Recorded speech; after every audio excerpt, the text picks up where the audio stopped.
loud in my ear. Okay, there we go. I think I fixed the audio levels to where I can hear it and still hear you guys, and it comes through a lot clearer in the stream. So I think we are golden. All right. Calm the fuck down. No, you can't make me.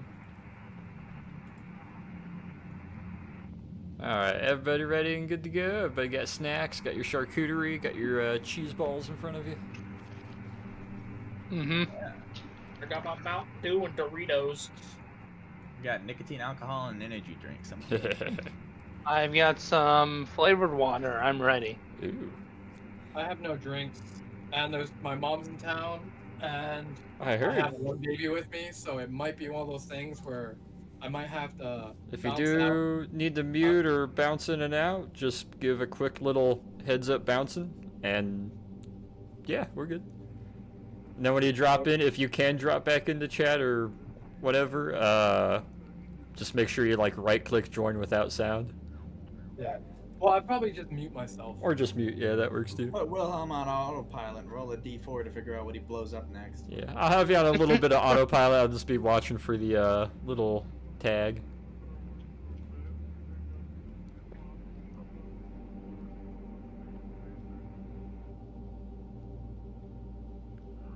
Damn, AI, fucking cook it. I'll have to read that a little bit. Alright. Last we left off, Wondrous Company decided to conduct the first ever combat paradrop into Antarctica. Whether by default or actual combat, we'll let reports later on decide that and see if you guys actually get any sort of commendation for it. It was a bullet. It was a single bullet, but it still means you guys were shot at while parachuting, therefore, combat drop. It's a combat drop because we were jumping with the intention of being shot at, or the expectation of being shot at. But you Even if there were was no one actually shot at, though, that's the thing. That's true. I'm not sure if friendly fire counts. Yeah, he was suppressing ground targets. Yeah, they might evaluate later on. Technically, whether or not you guys are even supposed to be here or not determines whether or not Navy achievement medals will ever be handed out. Conducting a nice paradrop and gentle float down into the snow and a little bit of shenanigans with sleds and Santa.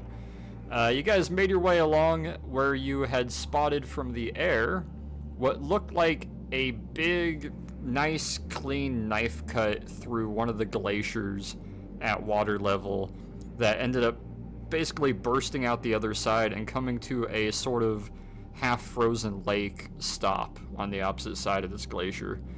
Much further inland than any ship rightly should be able to go.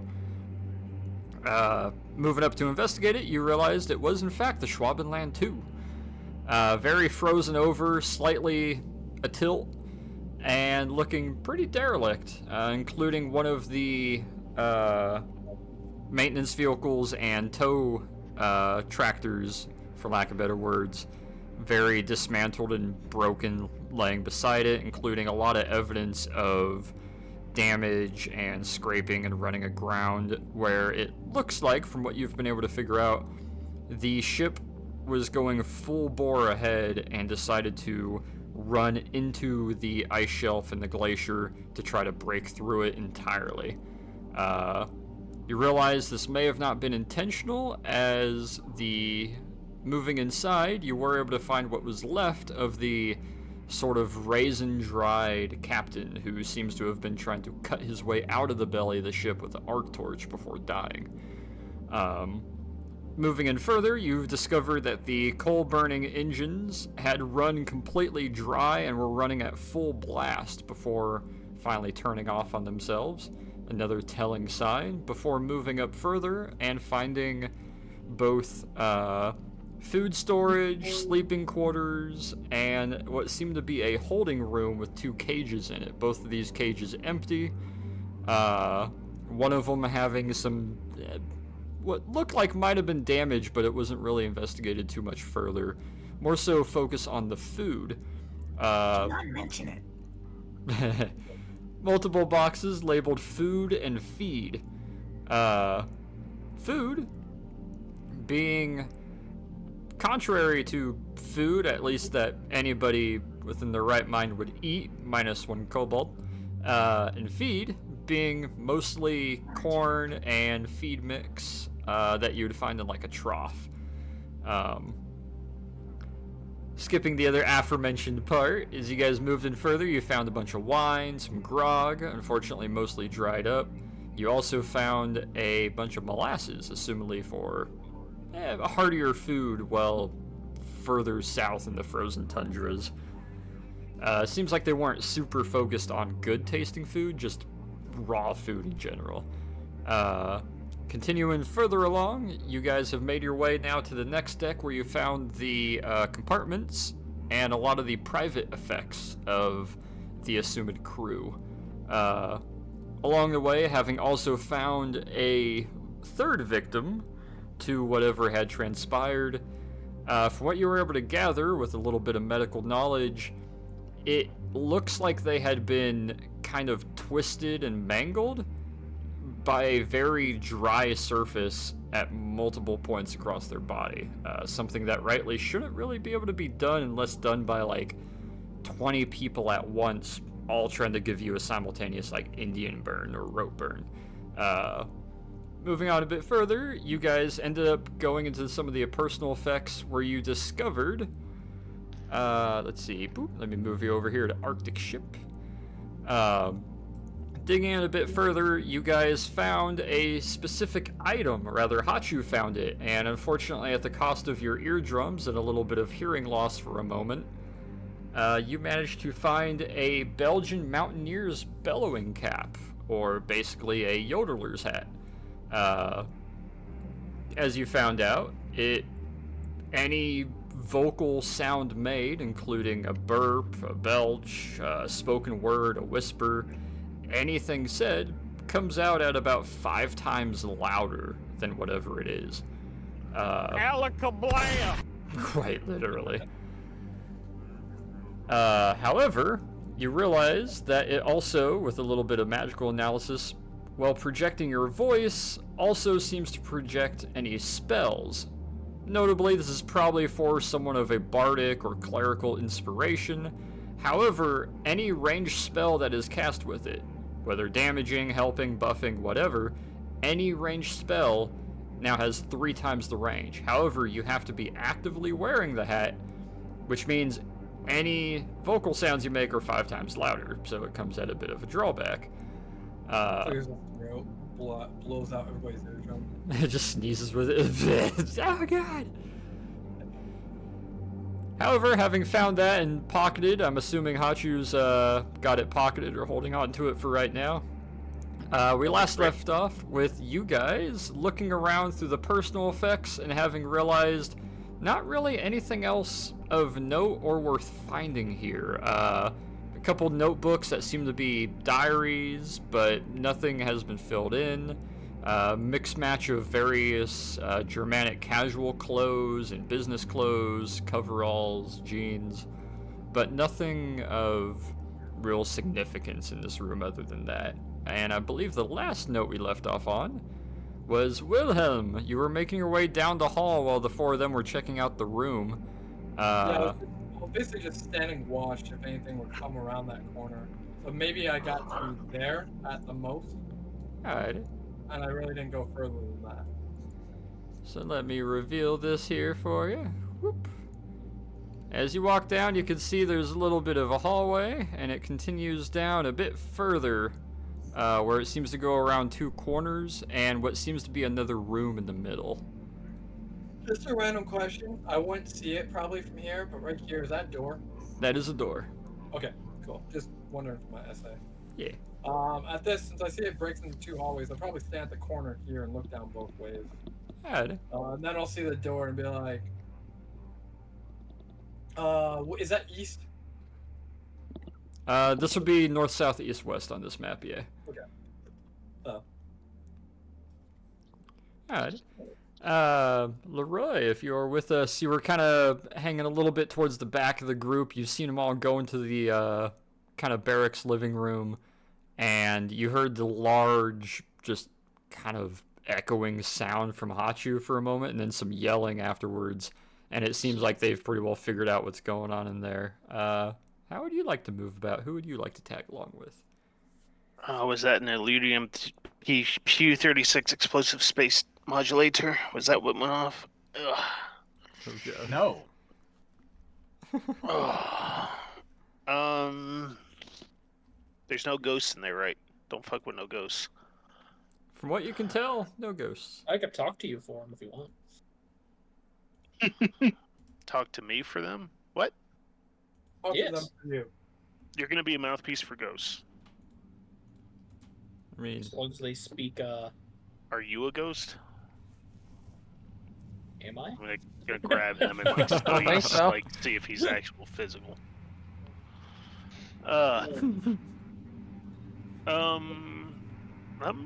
I'm going to look around the barracks see if there's anything that can be messed with, unless it's already been done. alright. Just in case, since everyone Scavenge. else already did, give me an additional investigation. Oh boy, investigation. See if you find anything that they didn't find. Wait, are you even in here? I don't see your profile. I'm good.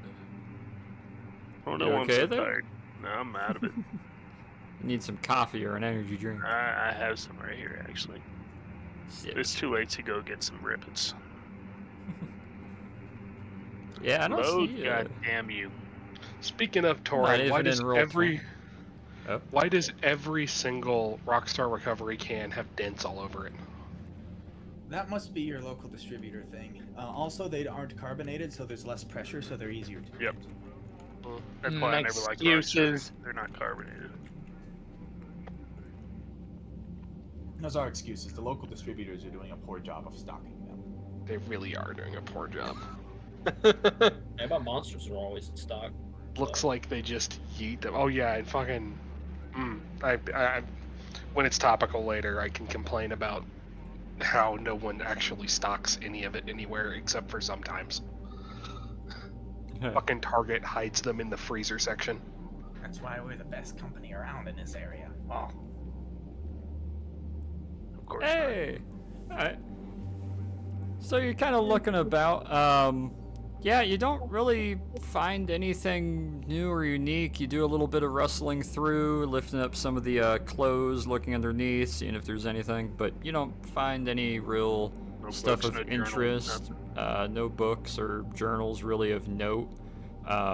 Nothing really of importance or that sticks out particular. It just seems like your average regular effects for living quarters and like all the personal items that they chose to take with them on this voyage. Is there anything I'm on taking that? someone's pocket watch. Fuck it. Is there anything on that table there? Like, Give me investigation. ooh. Ooh. You go look at it. It's a table. It's got some lines in it. It's had a bit of use, and it's got the wear and tear of plates and whatnot being drug over it, or large basins or pots. It seems like it's just a kind of casual sit-down area where a lot of the crew will enjoy food or just kind of hang out.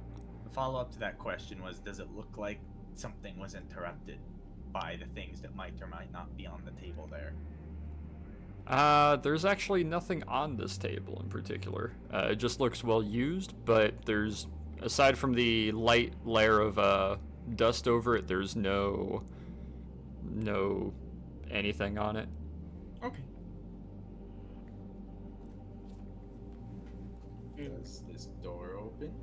It does. Yeah, you don't have to make any check on it. You're able to grab the handle, gives a little click, opens up. You see Wilhelm standing there at the corner, kind of looking down the hall. I'm gonna follow them in. Alright. Yeah, I'll probably follow Torin up this way. I'm assuming you're going right. Yeah. Doors and corners. I'm gonna take one last quick look around for any personal effects that may identify crewmen or how many crewmen were aboard. Give me one more investigation. Wow. Sent my character to the void. Breathe. Oh. Ooh. Okay. Damn it! Now I have to pull up my notes. So digging through, you're looking, it's still just a bunch of personal effects, it's a bunch of random items, there's nothing really with important dates or notable names or anything like that on it. However, let me pull this here, and let me grab this. Where did I put that? Oh, I didn't put a name on this one. Okay, cool.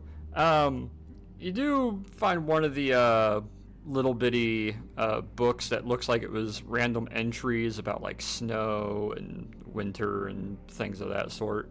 And through happenstance, because of a very convenient 19, you're just kind of flipping through it idly, just eh.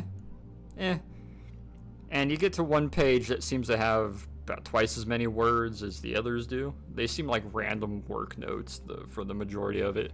You get to one page and you kind of stop on it, open it, start looking through. And it gives a small detail about the seaplane that was unfortunately lost. They launched it and it managed to get quite a few pictures, but the 5th time that they sent it out to map the shoreline, it never came back. Despite that, the captain decided to continue pressing on with the voyage, that it was a worthy loss, and it would be wrong to not continue the voyage in hopes of finding said lost seaplane. Okay, but there weren't any pictures with that note? Nope. Okay. Since Leroy has been following me around at my heel, I'm going to take him outside and Put 'em back there. out to everyone, and I'm going to tell them that we should be looking for a collection of photographs taken by the ship's seaplane. That are apparently they had a plane and they lost it. How many days into the voyage? Doesn't Did it say. say on there? They lost it at some point in the voyage. Apparently, it took off to go examine the coast and disappeared. That could be worth keeping an eye out for. Yeah, that'd probably be helpful.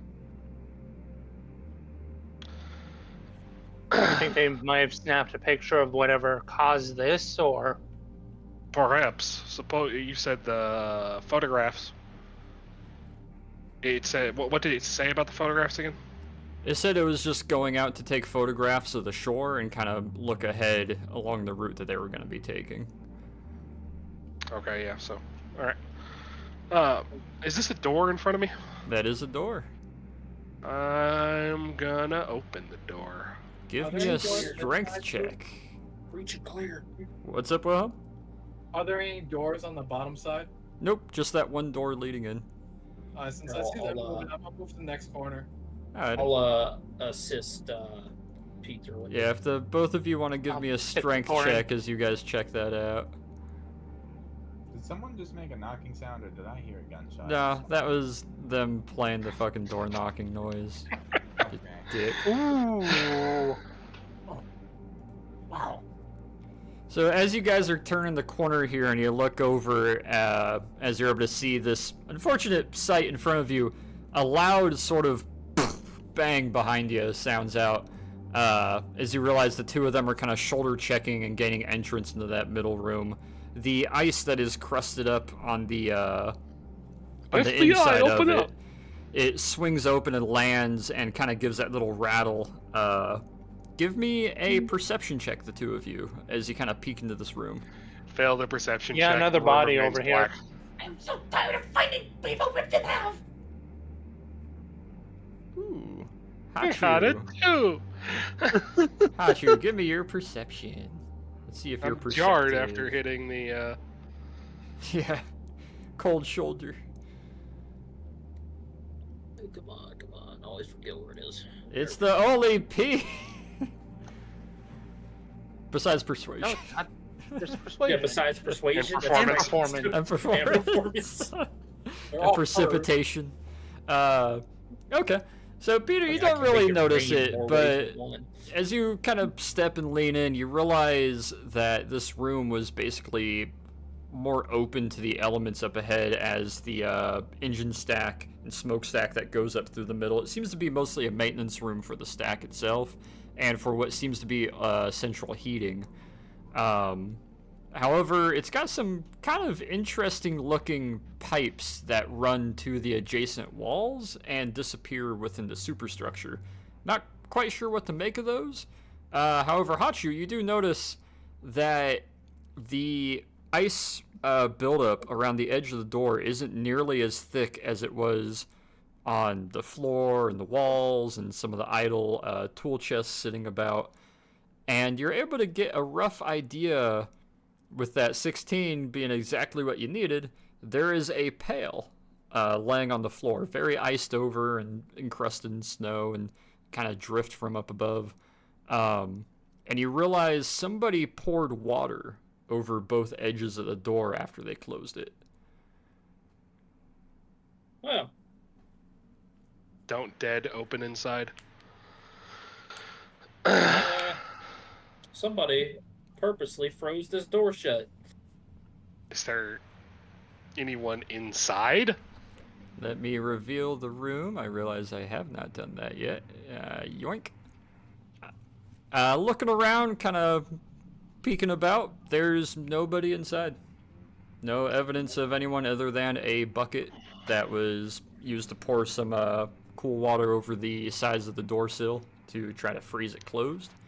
Other than that, frozen tool chests, that's about it. And a long, cold, frozen engine and heating system.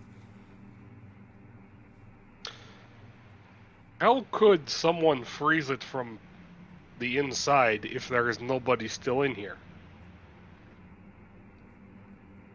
Is there any other ways out? Up above you, this room is actually rather tall as it goes upwards, and you can see there's a few, what likely used to have grating over it, accesses to the top deck of the ship that kind of run up parallel to the smokestack. And you can realize there's a little bit of, not drift, but like the occasional snowflake falling down from outside into the room. As we pan over real quick to Team 2, the three of you give me a perception check in the hallway. You got it. Let's go. Oh, Nikos. First nat 20 of the sesh. Yeah. Let's go. You love to see it. Oh, the 20s. Because And it appears that Wilhelm. that man has been ripped What's in that? Oh, half. me too? Yep. Sorry.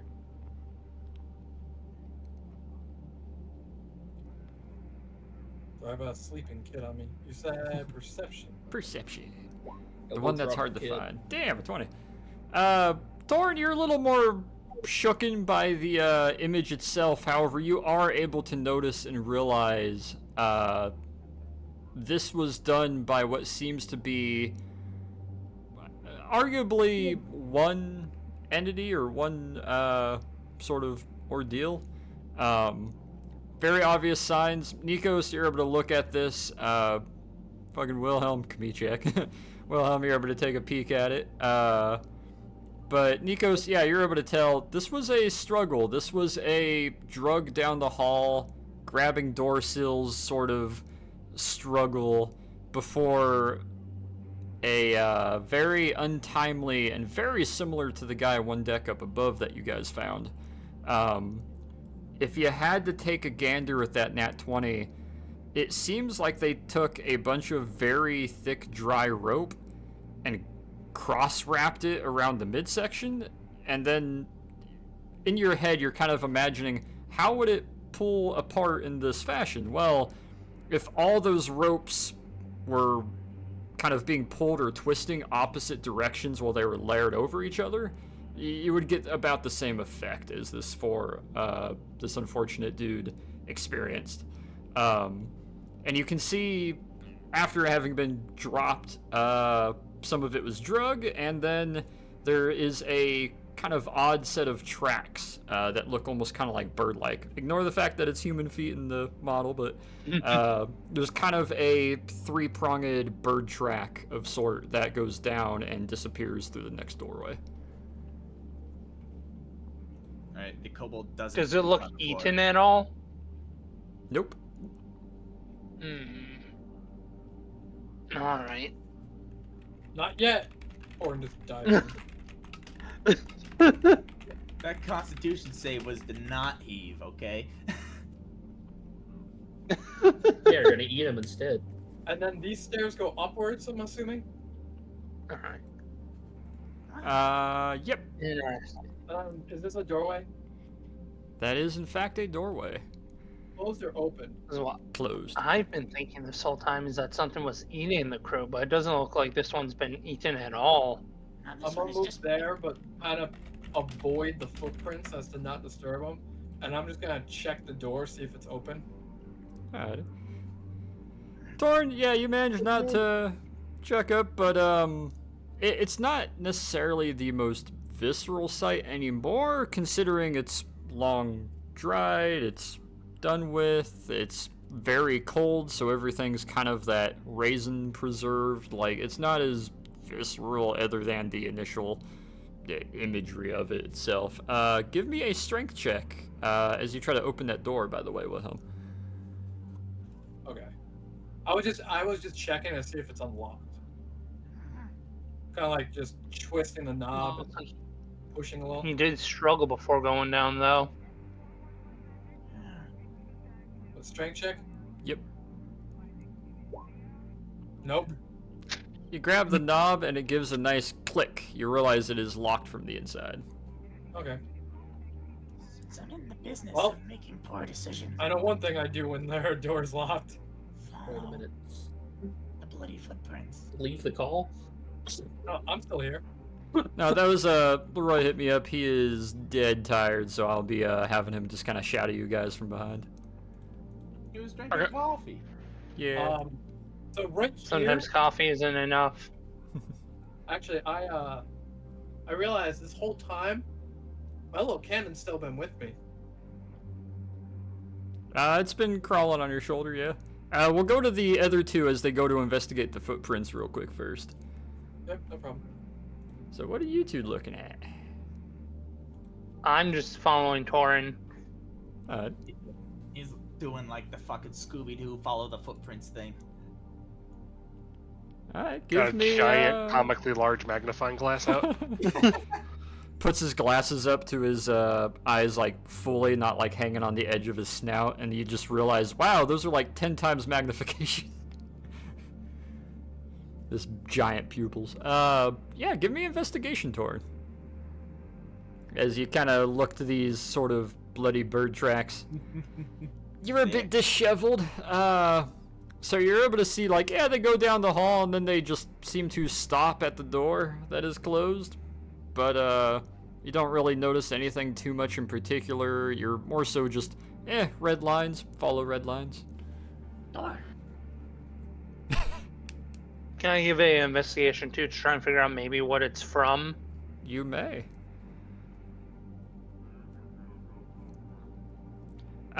So what you can tell is it seems to definitely be from the, essentially from standing inside the middle of the gore.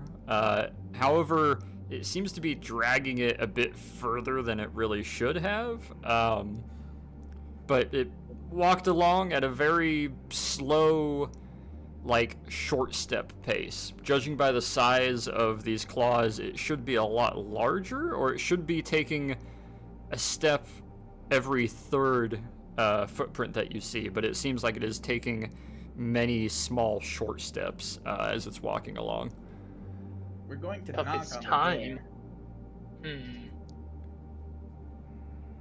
Gonna knock on the door, you said? Yeah. Alright. What kind of knock do you do? The standard tap tap tap, the 3 good ones. Just tap, tap, tap. Give me, oh god, hat trick. Give me perception. Hey, 24. So, Pop, pop, pop. You listen really closely, kind of put the side of your kobold head to it. One of your spikes is touching the edge of the door. And you hear inside a very single faint tink tink, like a utensil hitting the tile floor. I heard something in there. Oh boy. As, Guys, I think we might have found something. as you guys are kind of readying up there, we'll have the other two in the back room. What are you guys going about and doing after kind of looking through the empty frozen room? That's just it. You said there's a bunch of like toolkits and stuff around. It seems like general toolboxes with hammers, mallets, riveters, regular ship maintenance equipment. Explicitly, I think I'm going to look for a maintenance log or any kind of engine log or stuff like that around here. Give me investigation. You ready for a 2, boys? Yeah. Aye, aye, Captain. Well, there was a 2 in there. Okay. Looking around, and you find sitting on top of one of the chests, there's a little bit of snowdrift on it. You go to it, you push it off, and blow on it, grab the log, flip it open, start looking through it. There's a few addendums to it, where they have obviously like kind of bookmarked certain spots for a quick reference for others should they need to look at it or reference it. But you're trying to look for a specific log. You find a very, very unprofessionally done. Unfortunately, it's not dated in the way that you would hope. It's dated in day 1, day 2, day 5, day 7, sort of manner with a time next to it. And looking at it, it is basic, boring stereo maintenance all the way through. It is just checking it. One rivet broke here, one thing there, one of the pipes were short here. And then you get to the very last part, and you can see there is a much more hastily written. Oh, where'd the music go? Oh, there we go. Okay. Oh. Okay. Don't know why you're doing that. There. You look at it, you can tell it was much more hastily written. The last 2 to 3 parts, because there's no day on it, there's no time. It was just quickly written notes. Let me double check the log here, make sure I'm getting this right. Okay. As you're following it, you realize it's describing the 4 large pipes leading off of the main smokestack and this sort of secondary heater. And it describes the top left one being damaged and having to be shut down, meaning that the overall ship heating would be slightly affected. So, by looking through that, you start kind of looking to the top left pipe, and you realize there is in fact a significant dent on it. It would seem like something may have dropped off the top deck through where there should be grating, and likely hasn't been, and it fell onto one of the pipes, denting it. Because of that, that pipe had to be blocked off, which means the heating capacity wasn't fully up to par. What's the most recent date of quote-unquote date on in the notebook? Before those quickly written notes about the damage, the last one before that says day 17. And it is specifically talking about the leg of one of the beds broke, and they had to fix it.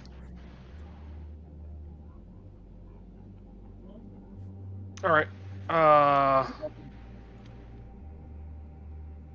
Hatu, do you want to take a look at anything else before we catch up to everyone?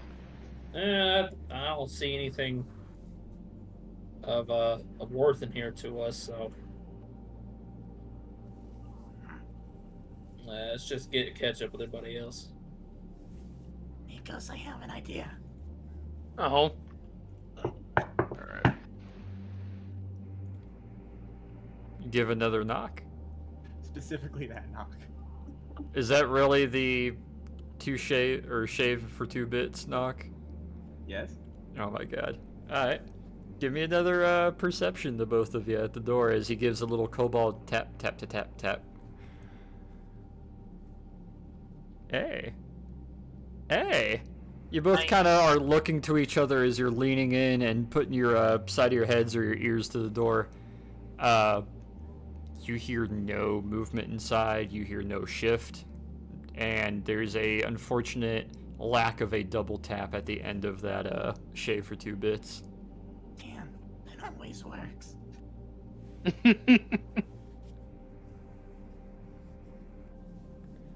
We pan over to Wilhelm, who you said you were wanting to investigate the staircase?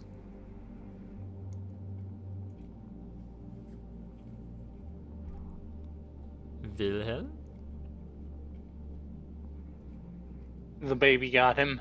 Oh no, the baby. Not the baby. It is the baby.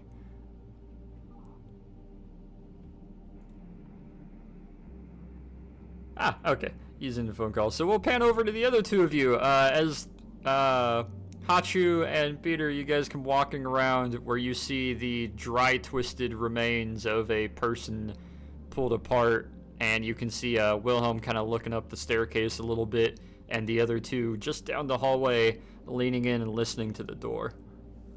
Okay, so sorry.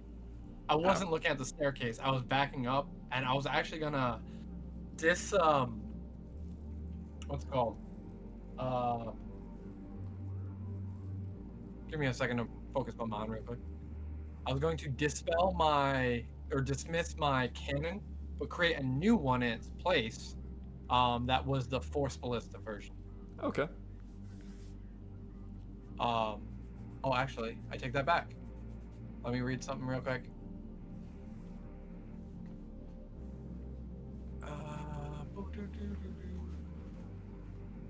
You know what? I take that back. I'm gonna back up. I'm just looking at the door, and as I see Peter come around the hallway, I'm gonna be like, Peter, do you mind trying the door? I have issues with it, and don't want to use the spell slot to essentially use my Force Ballista to blow open the door. What is a spell slot? No, I can't. Sure. Here, why don't you take a look at this log book I found in the engine room? I guess that is. I'm gonna hand him the log book. The last entry was apparently on presumably day 17 of the mission, but there is one more undated after that. Okay, that sounds good to me. Let me take a look at it. You kind of flip through and you end up garnering most of the same information. It makes a little more sense to you because, contrary to this being a German expedition ship, it was written in a kind of loose, not great English. But looking at it, you're able to understand a little more of the kind of German phonetic build and like flow of a sentence, and the occasional scribbled word in there. And yeah, it is a standard, straightforward maintenance log that is done with dates and times correlating to the start of the journey rather than actual dates on a calendar. So it's day 1 through day 17. And again, looking at the very last log, you realize it seems like something had fallen, dented the 4th pipe, which means heating couldn't be as effective, and that would cause a little bit of problems ahead. This is going to be a long shot, but can I try to use my investigation to discern how long after the 17th day the last post was written? Last post on Twitter. You know what I mean. I When was know. the last post? Give me intelligence. Or insight. Insight or intelligence. Intelligence is better. There you go. If you had to take kind of a gander and a guess, that was written about 4 days after the 17th day of the voyage. Okay, So, looks like the bad shit happened. Alright, so looking at this Peter, it looks like the last entry is probably about 4 days after the voyage, so about 21 days total into the voyage is when catastrophe fell. Now I don't know whether it was when it was here or not, or if it was maybe when it was on its way here, but it seems that 21 days is as far as they got, at least making maintenance entries. Maybe we'll find a captain's log that can confirm or deny this. Or a proper watch log or something like that. Yeah, either one of those.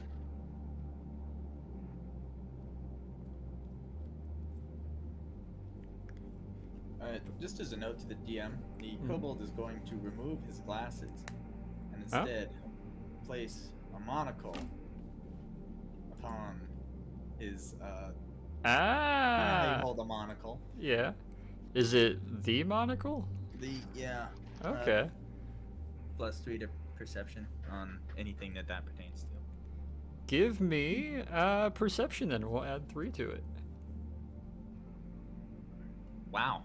12. 11. I mean. 9, 10, 11. So you put it on and you notice something kind of particular. There's a sort of greenish hue around Peter.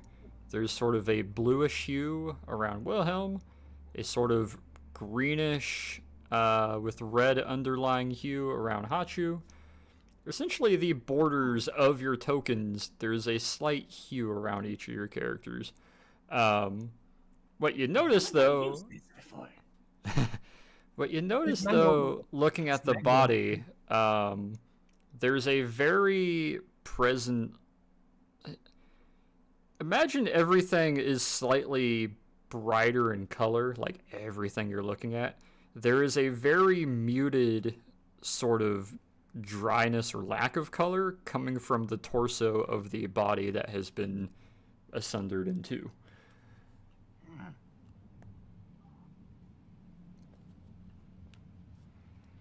Oh dear. What? I fear we may be dealing with something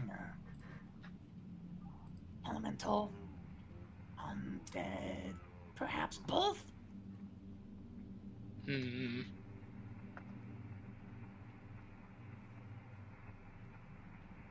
Anyways, is this door unlocked? You haven't tried it yet. I'm gonna try. Is it unlocked? You twist the knobs. The doors are in fact unlocked, but it only opens about ½ an inch and stops, catching itself. Gonna kick it in. Give me strength. See if Kobold can do a breaching door kick.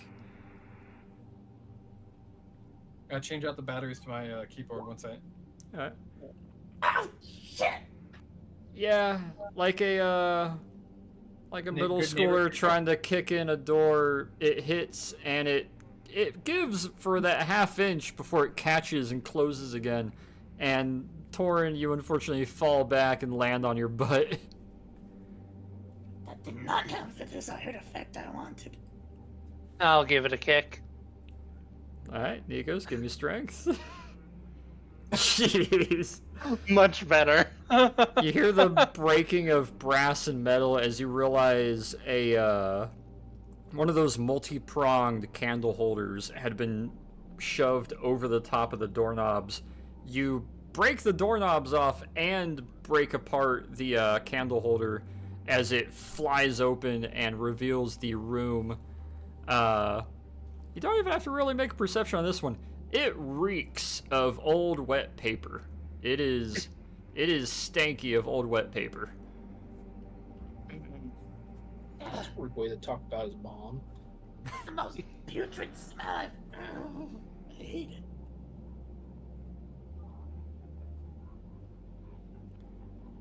I'll start to cautiously go in because we heard something from here. All right. As we'll get to the two of you, we'll pan over to the other three once again. Sounds like a library fornicated with a swamp in here. Actually, yeah. The three of you, who's trying to open the small door in the hallway?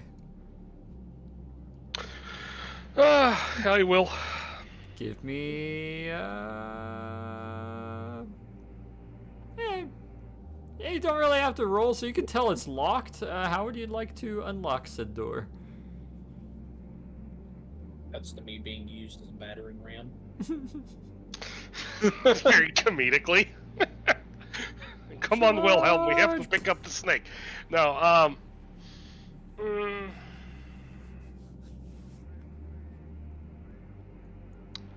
are you gonna help me on this again, Hachu? Or is it the two of us, or is it just gonna be me?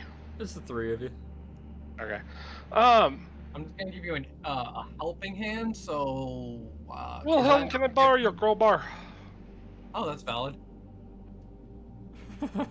Fish the right, crowbar off your back, then. It's on the side of my backpack, so I just reach under my right arm and pull it out of like the little spots, and then back I can hand it to you. It better be the I'm same gonna color as try- the Half-Life 1 or you're a sellout. I'm gonna try. Wouldn't it be the other way around? I'm gonna try and pry open the door with whoever is willing to help me get leverage on this crowbar. Give me strength with advantage, since you're getting help from Hachu. Yes. Oh. Goddamn. Hachu, you want to roll strength as well? See if we can add that to it. One advantage or just the strength itself? Just strength itself. Okay. Show me the mediocre roll. Oh. Actually, that's better than I thought it'd be. Yeah, it's a nice, let me show you how to pry that door open sort of ghost scene where Hachu is reaching past Peter and they're both kind of pulling on it. And you get a nice little pop as the wood in the wall cracks and breaks. Unfortunately, it doesn't unlock the door. You pop the doorknob out, or at least where the doorknob's connected, but the door itself is still locked. Can we stick the crowbar in there to pull the little, like, actual latch piece back now that that's exposed? You dislodge the part where the doorknob locks and twists back and forth, but you got the notion that there's another lock on this door somewhere. Alright, let's batter it down. Alright, let's batter it down. Who wants to go first? I say just on 3 we shoulder charge it. That works with me. Oh, shit. All right. Eins. This Well, is okay, going so so- poorly. 3 dry on 3. When I say dry, we shoulder charge. Do you hear I'm- German counting? What does being dry have to do with this? It's German. I Eins, think. zwei, drei. I hate it when he counts in German. Why? Oh, No, Something dry. usually explodes. God God damn it. oh! Oh, You hear counting, and as Torin looks to you and says, usually something explodes, you hear in unison 3 loud grunts of pain and ouch, and then a loud thud as you realize, Wilhelm, you're sitting back. Peter is kind of on his side over your left leg, and then Hachu is over the top of both of you, flopped to the right. Oh, damn it. Oh, nothing exploded this time. not you. You were supposed to hit the door, not us. You The guys door hit alive me. over What do you there? mean? You hit us into door. Why do you think we all fell? You guys good over What? there? Yeah, they're all complaining. They're Having an issue with a door. Let us try it again. Give me strength, the 3 of you. And then we'll This get back to the oh, other blow team it in a up. moment. Why are I'm we having so 10 right. freaking bad at this? It doesn't matter. I was like, I forgot to take advantage of. Apparently, it doesn't matter. Yeah, thank God one of us did it. Peter and Hachu, you guys hit it, and Hachu kind of accordions a little bit as your midsection catches up with your shoulders, and you just kind of fold halfway. Probably because half your body is kind of hitting the door sill more than the door. Peter, you just don't quite got the mass. Maybe back in your heyday, hopping off a horse when your shoulders were about 2 inches broader, you could do it, but you just kind of against the door like, ow! It's Wilhelm coming in and catching both of you and kind of RKOing you guys through the door that all three of you plow through. The door lands flat, and all three of you kind of stumble inside or kind of snake your way in, and you're able to look around and see. Let me reveal what is now present to be the kitchen. The notable thing that you can see is as you land inside, you look up and you can see there's an open doorway. As you can see the other two looking at you. Oh, hey guys. Why would they even lock this door? What? Was the door you came in locked? Someone It was. Chat with the candle. Why didn't you tell us that? Someone did what with a candle holder? Yes, both doors were locked. And Is we there heard anyone a in noise there? from inside here. Oh yeah, we did. Oh. So the three of you in one team give me investigation. The two of you in the wet paper room give me perception. Ooh, baby. Let's see. Nikos, you are enamored by kitchen and friends plowing through door. That was interesting. Torn, though, you kind of look back over your shoulder and you realize why it smells like wet paper. Not only the kitchen, the porthole window to the kitchen having been broken, allowing a lot of snowdrift to come in and kind of fill up the small room. But more importantly, the room that you're standing in, you notice 5 tables. There is a noticeable crack and broken part of the larger bay window. This seems to be a sort of dining room / office room. With that 17 perception, what you notice is 4 of these 5 tables, all except for the end one, have 2 to 3 people, formerly people, sitting at each of these tables, either leaned over forward, laying on the desk, or in a chair that has fallen over. The other thing you notice is a plethora of paperwork, folders, binders, mapping utensils, and various maps and charts scattered across these 5 different tables. And the wet kind of smell seems to be the fact that snow and drift has been coming in here and wetting it and making it not super great, not super nice. Other noticeably is eventually, it would seem, I couldn't quite model it, wherever there is a body, most of them seem to have been at the shoulders and head given the dry twist treatment, like the other previous bodies you have seen. So that might be contributing to the smell. Guys, I found the crew. Oh. Well, that's where most of them went. The 3 of you, looking into the kitchen as you see them go walking off to the side, the 3 of you all kind of peeking at the same time, and Peter, you can't really tell. You can just see, okay, snowdrift came in. I've seen this happen to a lot of old houses in the countryside. A window is eventually broken and snow just kind of drifts in. Things frost over. Hachu Wilhelm, though, there's something very particular about this. You kind of look and notice the way all the snow and frost is kind of packed in here. It's especially dense towards the back corner below the window. And both of you notice none of the glass has gone inwards. All the glass is outwards.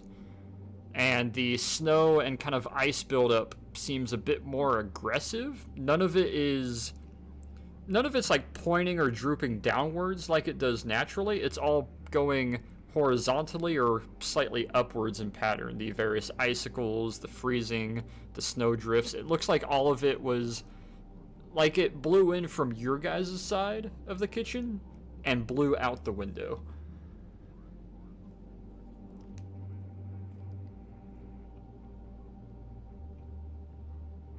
Well, that's very interesting. So something broke the window outward. That's not how that should work, right? I mean, it depends if something was trying to get out or Not something if- was trying to get in. Not if this door was closed and locked. No, that is not how it is supposed to work. Does it We look heard like something from inside the room here. Hey, does it look like these footprints right here come from inside the kitchen? Those aren't footprints. Those are drug handprints, drug marks. assumably from the guy who got twisted. So it comes from further up here, right? Or does it come from this room? The drag marks specifically come from up here and round the corner to where it's at currently. So that, I'm gonna go over here and I'm gonna look out the window. Specifically, I'm gonna look up and down. Like, Give see me if- investigation, Peter, as you peek your head out the blown out porthole. Gonna get like a 3 or like a 7, Yeah. something where it doesn't mean anything, but it's not bad either. You're hit in the face with snow. Damn. Okay, apparently you like staring in the freezers. Yeah, you stick your head out. Wind chill doesn't matter. Snow doesn't matter at all. Fuck it. You poke your head out. You look upwards. No sign of anything odd or peculiar. You look downwards and you can almost see the tips, having been snowed and kind of iced over since then. You can see some of the tips of the larger shards of glass sticking out down below. And you can see a very particular, what seems like... it's a nat 20.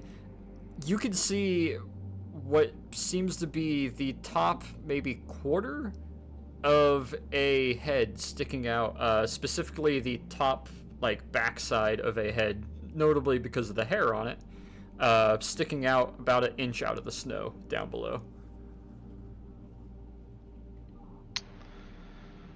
Can't believe we missed that on our walk around the first time. Didn't roll quite high enough. Yeah. There is, given the fact I walked through that snow, how deep is it? Is that going to be just a head, or is that going to be like a whole ass torso? Well, I mean, the soft snow that you guys were walking on was about shin depth. So, Probably Could just be. a head. okay.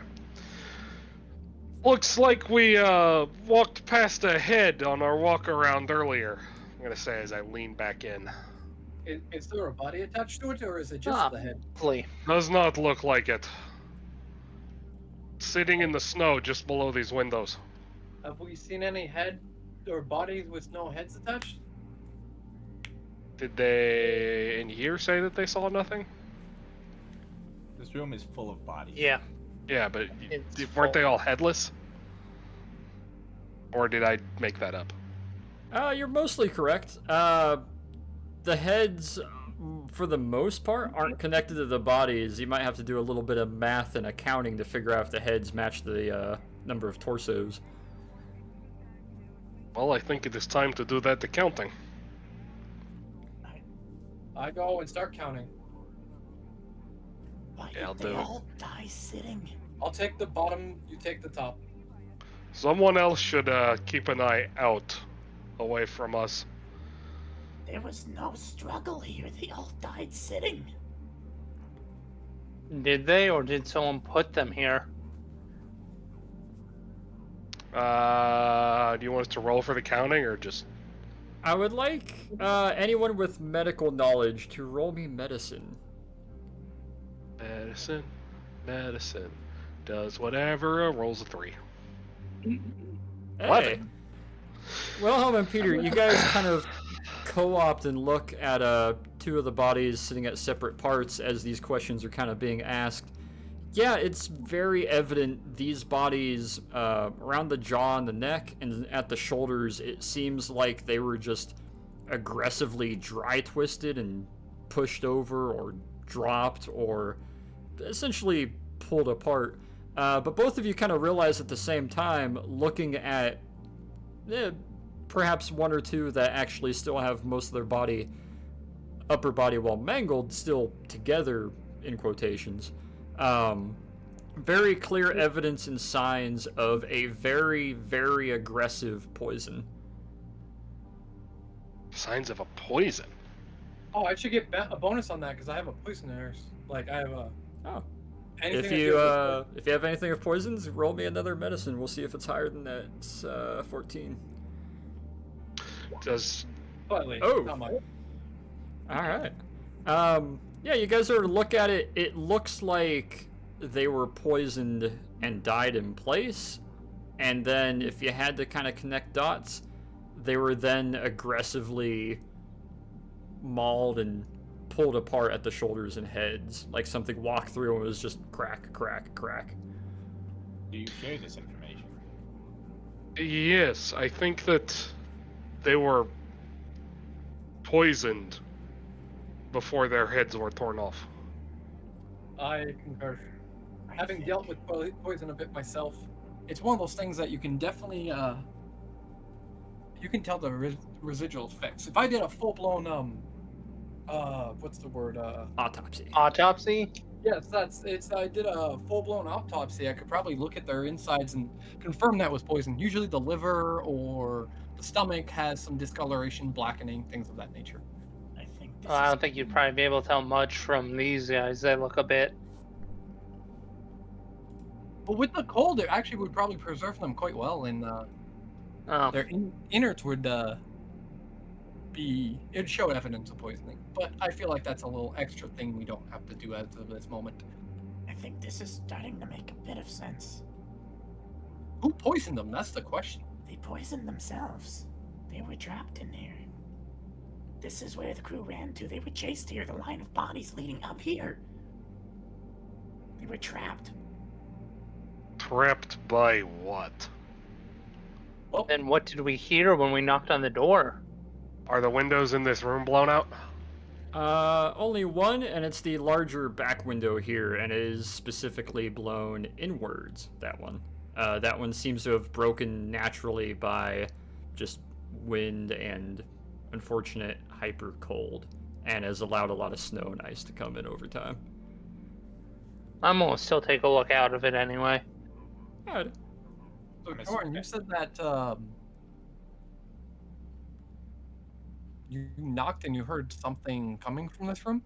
A small, insequential clatter, like a fork being dropped onto a plate. Just something small. Could it be that you knocking on the door caused something to fall off the door? Seems like a lot of He looks Seems a back little bit towards the door. Nikos, give me investigation. Yes. Torn, give me perception. All right. I'm gonna look with him. Alright. You want me to also Hey. roll a perception? Yes, please. Nico's over here like, hey guys, this window's broken. Do you guys Man, know this I just window see is snow.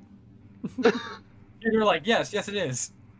Peter, you can't I, quite notice I hear it. Nico shout about the window, and I'm like, oh, hey, window. Yeah. He's like, hey, this window's open. A lot of wind, guys. There's a nice gentle breeze, but the wind chill of it just smacks you right in the face. You're just, Torn, though, you look, and you're able to figure out kind of quickly. You notice on the back side of the door over here, there was a body sitting there kind of against the corner of the door and the door sill. And when you knocked, the body slumped over into the very corner here. What dropped was a map compass, one of those little V-shaped items. A little map compass fell out of their hand and onto some of the... why am I blanking on words? A sort of like Carpet? metal... Not carpet, the sort of like... Oh god, what's the name for it? It basically looks like a little metal pan that was sitting beside him with some paperwork and stuff on it. It was this. What does the paperwork say? It was a cartographer. Feel free to give me Be navigator, not investigation. cartographer. Woohoo! Time to fail it again. Yay! Hey, okay. And Peter. Yeah, Yeah, you're a bit more focused on the bodies and the larger movement of the room and how still it kind of seems, how it lacks a lot of the aggression that the others seem to have gone through, at least living aggression. Torn, though, yeah, you look at it. This was the mapper. And from what you've seen so far of all the bodies and what you've seen elsewhere, the mapper, the charter, the cartographer, this was their paper whiz. This was their mapping guy, their go-to guy, as is evident by you find 3 scrolls, kind of like scrolls, rolled up maps under one of his arms, kind of tucked there. All of the Antarctic Circle. They're the ones that you guys were also provided in the briefing.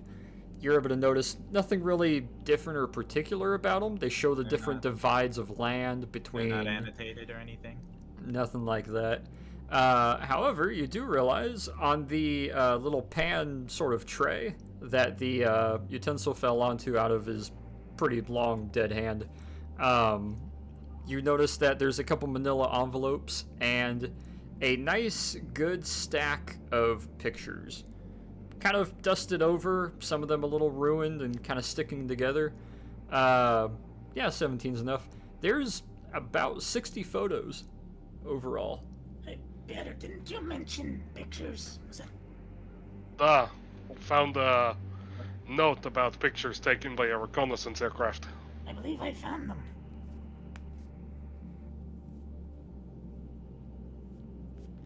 As you kind of pick them up and take a look at them, it's a whole lot of those very large, kind of takes a couple minutes to really manifest type of pictures, like the older ones that would pop out about 8 inches across. Snow, more snow. A lot of snow, a lot of terrain, a lot of coastal pictures of ice shelves and snow.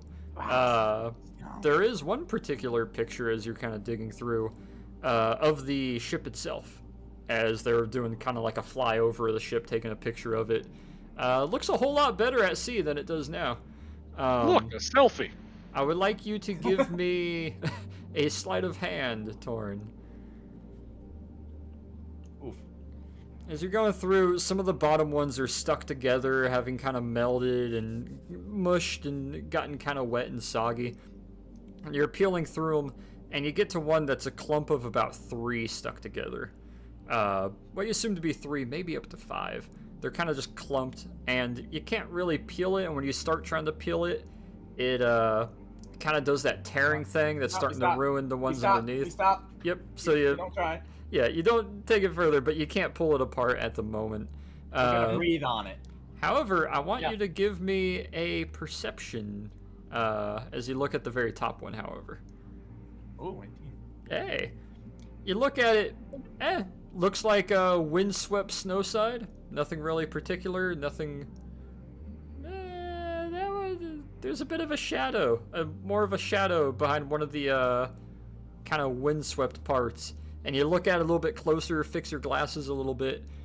It looks like, and you've seen dust devils before in the US, it kind of looks like a less formed, sort of snowy dust devil in the corner of this picture that was taken. You got snow, like tornadoes, like a thing. Duh. I did.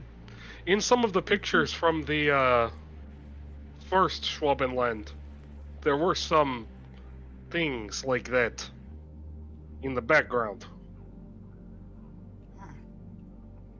So these pictures that are stuck together, Kobold is going to take up the diligent task of breathing on them or holding them against the warm body of the lantern that he is still currently carrying. Alright. That will take you a little while to do, especially if you're going to do it carefully. However, you may roll me a sleight of hand, and we'll get back to that in a few moments. Okay, there we go. Yeah, it's a slower process. It'll come. It's slightly slower process as you sit down kind of nearby this body and you start trying to heat up the pictures and try to work on them. Everyone else, you're able to look about. Yeah, the general notion is the remaining crew, at least from what you can tell, all fled into here, sat down, and seemed to kind of start poring over some of the paperwork and information. And it looks like all of them were poisoned. Upon slumping over or dying, at least from some of the ones that haven't been touched. Every single one of them looks like after time of death they were walked up to or moved up to, and at the again at the shoulders and the neck they were given that kind of violent dry twisting kind of pulling treatment that the other bodies that you have seen were given, almost kind of maliciously.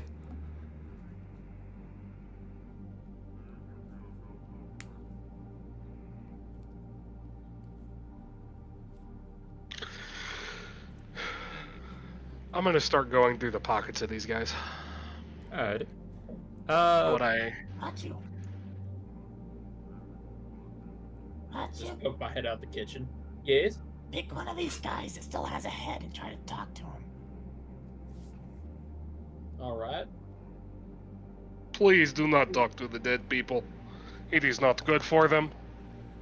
Well, it's not good for us not knowing about half of them are missing heads. While you guys are doing that, I'm going to back up over here and just keep an eye on the stairs. It's the only place we haven't gone yet. Is this a room right here? It's not. It's a little outer balcony with one of the little crane loader parts on it. Gotcha, okay. What do you want me to roll for going through their pockets? So digging through, give me investigation. Pretty straightforward. And a 3 again. Hachu. Yeah, Sorry, that one was a sneeze. Oh. Damn. Bless you, my son. As you start digging through the pockets of one of the bodies, and you're kind of looking over to the next one, there's no real items of importance. Some of them have, obviously, some of them got their winter jackets. Some of them are wearing kind of half-dressed, like they didn't have a chance to put on their heavier clothing or gear when they arrived in here. Aside from pencils, some paperwork in front of them, some cartography tools and mapping, what seems to be it seems like this room was meant for dining, and it was kind of turned into, during the voyage, the sort multi-purpose room? Multi-purpose kind of lab and studies room. You see each table kind of has a slightly different purpose. One of them literally has what looked like was probably some fluids in it that have long since been dumped out. Another one seemed to quite literally have a bucket that, judging by the fact that it's still there and relatively okay, chunks of ice.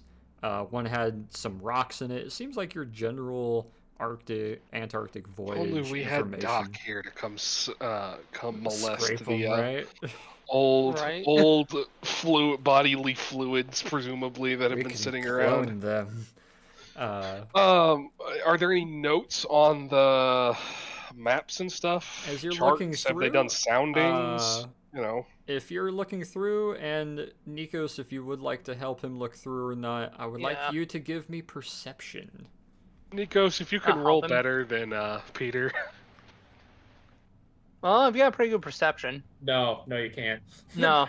God damn you guys. Damn. Okay. Ah. Alright. Damn. Alright. Can't find shit. Can't find shit in here. Let me scroll on down to the information I need here. Yep. Hold on, I'll be right back. Go for it. Yep. Ah, E, ooh, E. It's all in German, you can't read it. Oh no, that'd be even worse. These letters. It'd be worse if there wasn't a German here.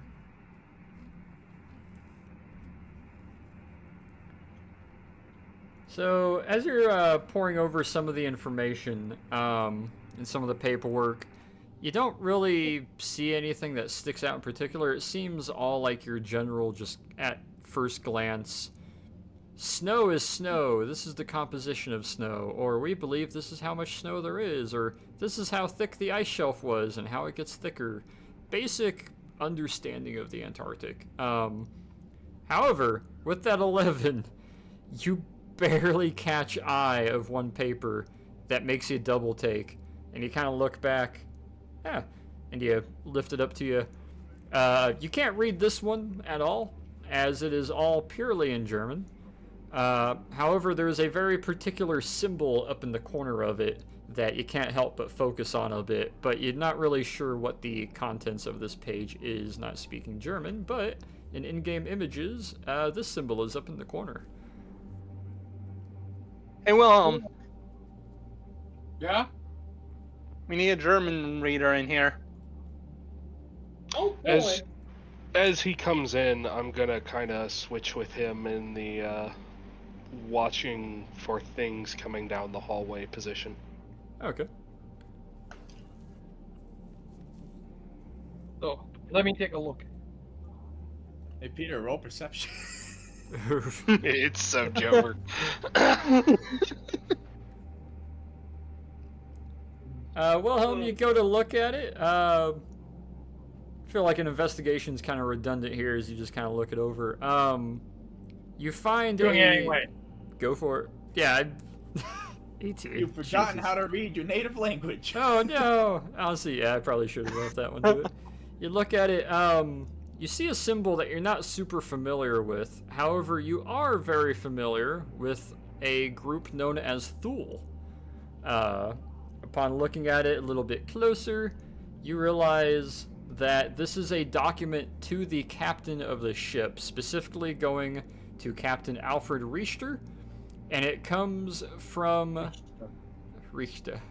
And it looks at it and is specifically sent from, let me double check and make sure I got this correct. Here we go. Alfred Henry.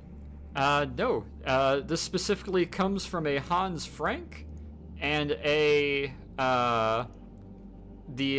comes from Hans Frank and from the initials KRK.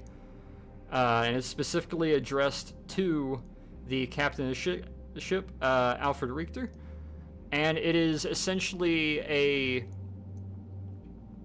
I didn't write up the actual letter, but it's kind of vague. Upon departure, you will take the secondary route that was agreed upon. Upon arrival at destination, you will disembark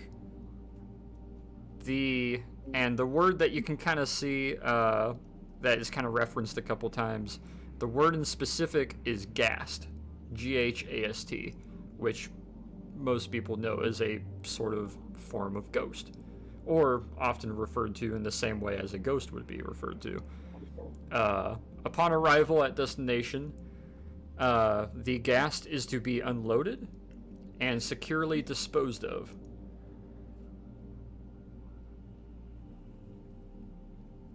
There's a little bit of other mumbo-jumbo and jargon, but nothing particularly of importance or that sticks out other than safe travels on your voyage, don't get caught, don't get spotted. Keep it secret, keep it safe, I get you. Essentially, yeah. Is it secret? Eat before reading. No, there's actually no destruction of information involved in this memo. Well, I'm letting you all know that it looks like they were disposing of a ghast, which explains the carnage we see. Well, they did But a why piss poor take it job all of the way out to the Arctic? I don't know, and that's the questions we need answered. But at least we have answered the What? why it is here. What if they captured it on their last trip out?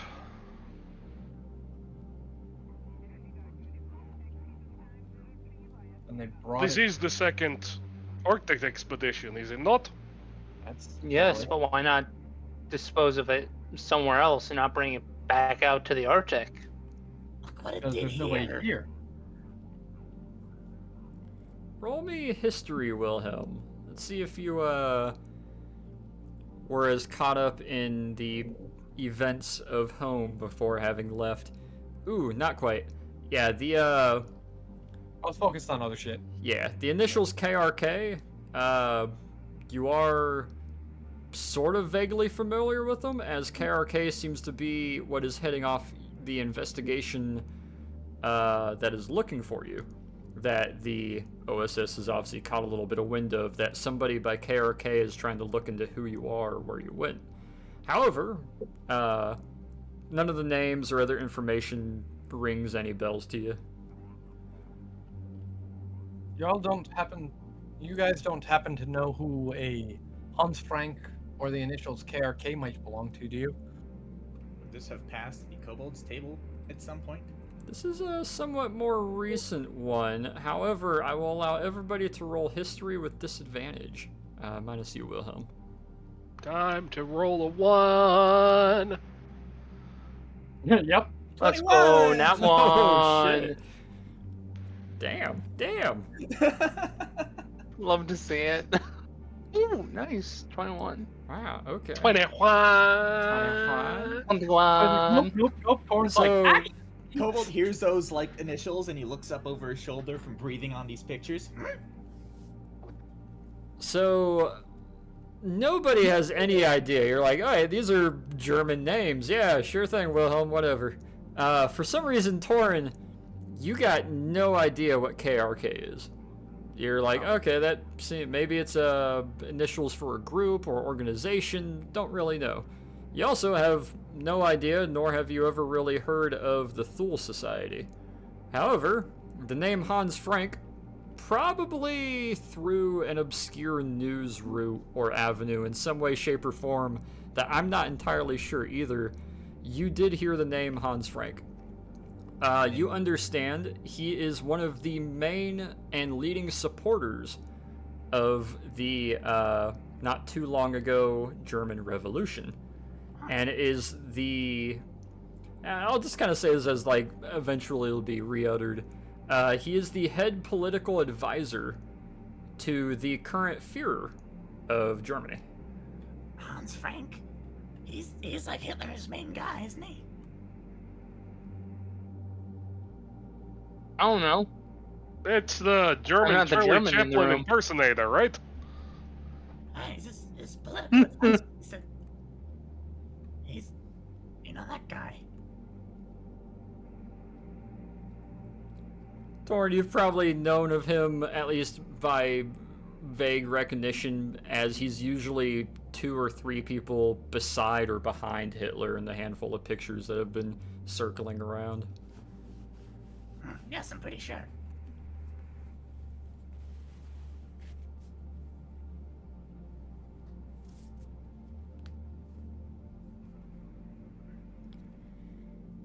But with that general information, as you guys are kind of understanding, okay, it seems to be addressed from who or whatever KRK is, and Hans Frank, which is kind of the head political advisor to Hitler in many regards, and the current ruling party in Germany. No real understanding or memory of the Thule Society or who or what they are, other than you now have their name and what seems to be their symbol. Torn, as this is kind of being discussed, you feel a little give, and the photos open back up. I would like you to give me perception. Oh, damn. Okay. Rolling good with those. It's gonna fall apart when I need it most. I can feel it. Oh yeah, it's probably gonna rip to shreds. You managed to peel them apart. 2 of them are still permanently stuck together. Like, they're just unsalvageable. However, you do get, of the 5, you're able to see 4 of them at least. The top one is of a big snowy plateau like you saw before, and kind of flatlands with some blowing wind, and there's a sort of sticking out dust devil or snow devil in the distance that is kind of just, it doesn't look like it should belong there, but it's just kind of there off in the distance spinning around.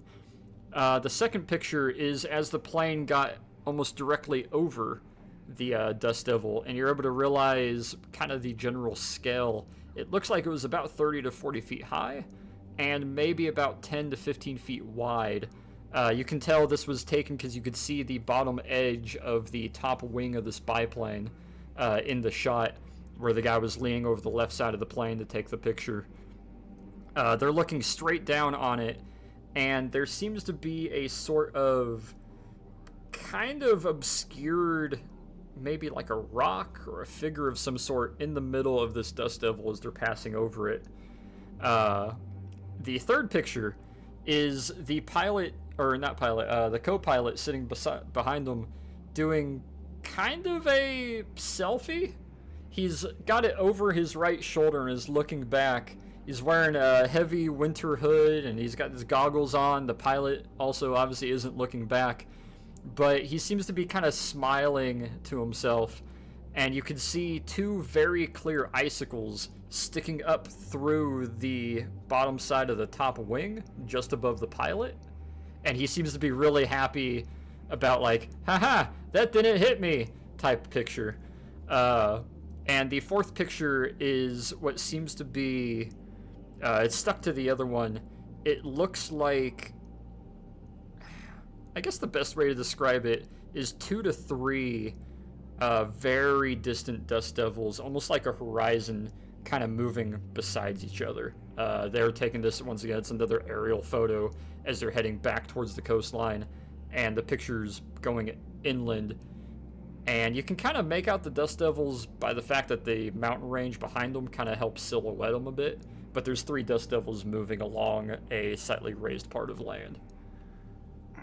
Hey Peter, do snow tornadoes usually throw icicles upwards with enough trajectory to pierce an aircraft wing? No. They throw things like regular tornadoes out to the sides. This one throws them upwards. I'll show him the pictures. How big do they look? The icicles? Not the icicles, There's been more than one picture of these snow devils, so like how big do they look? And I've also seen the pictures that were supplied by the Yep. Intel guys. These ones are they like man-sized? Or are they like... These ones match the ones in the older pictures you were given in the briefing. They're about 15, 20 feet wide and anywhere from about 30 to 40 feet tall. Alright. On this last picture, can we try a party trick? Mm-hmm.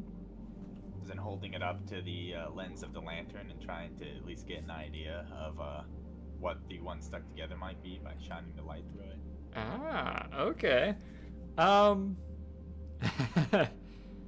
Yeah, give me we'll do investigation with disadvantage, because that's kind of difficult to do with these older, you don't want thicker me to win ones. this one. I do. It's just, you gotta earn it. You gotta earn it by being lucky. Alright. And apparently you are. Yeah, he holds his directional lantern up behind it and kind of almost picture, like, when you're trying to project a picture, holds it up to it. It's kind of hard to make out, obviously. Yeah. It's very dense, it's very vague.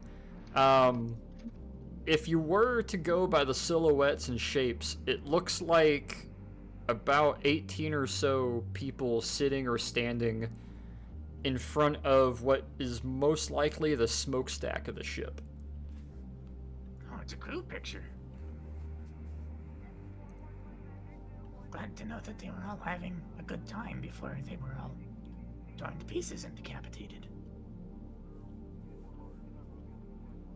How many people in the crew? 20-ish. At least in this picture. Probably +1 to take it. How many bodies have we found? To the total number of beds, plus the 3 down below deck, 1 for each. That would be 1, 2, 3, 4, 5, 6, 7, 8, 9, 10, 11, 12, 13, 14. That'd be 18.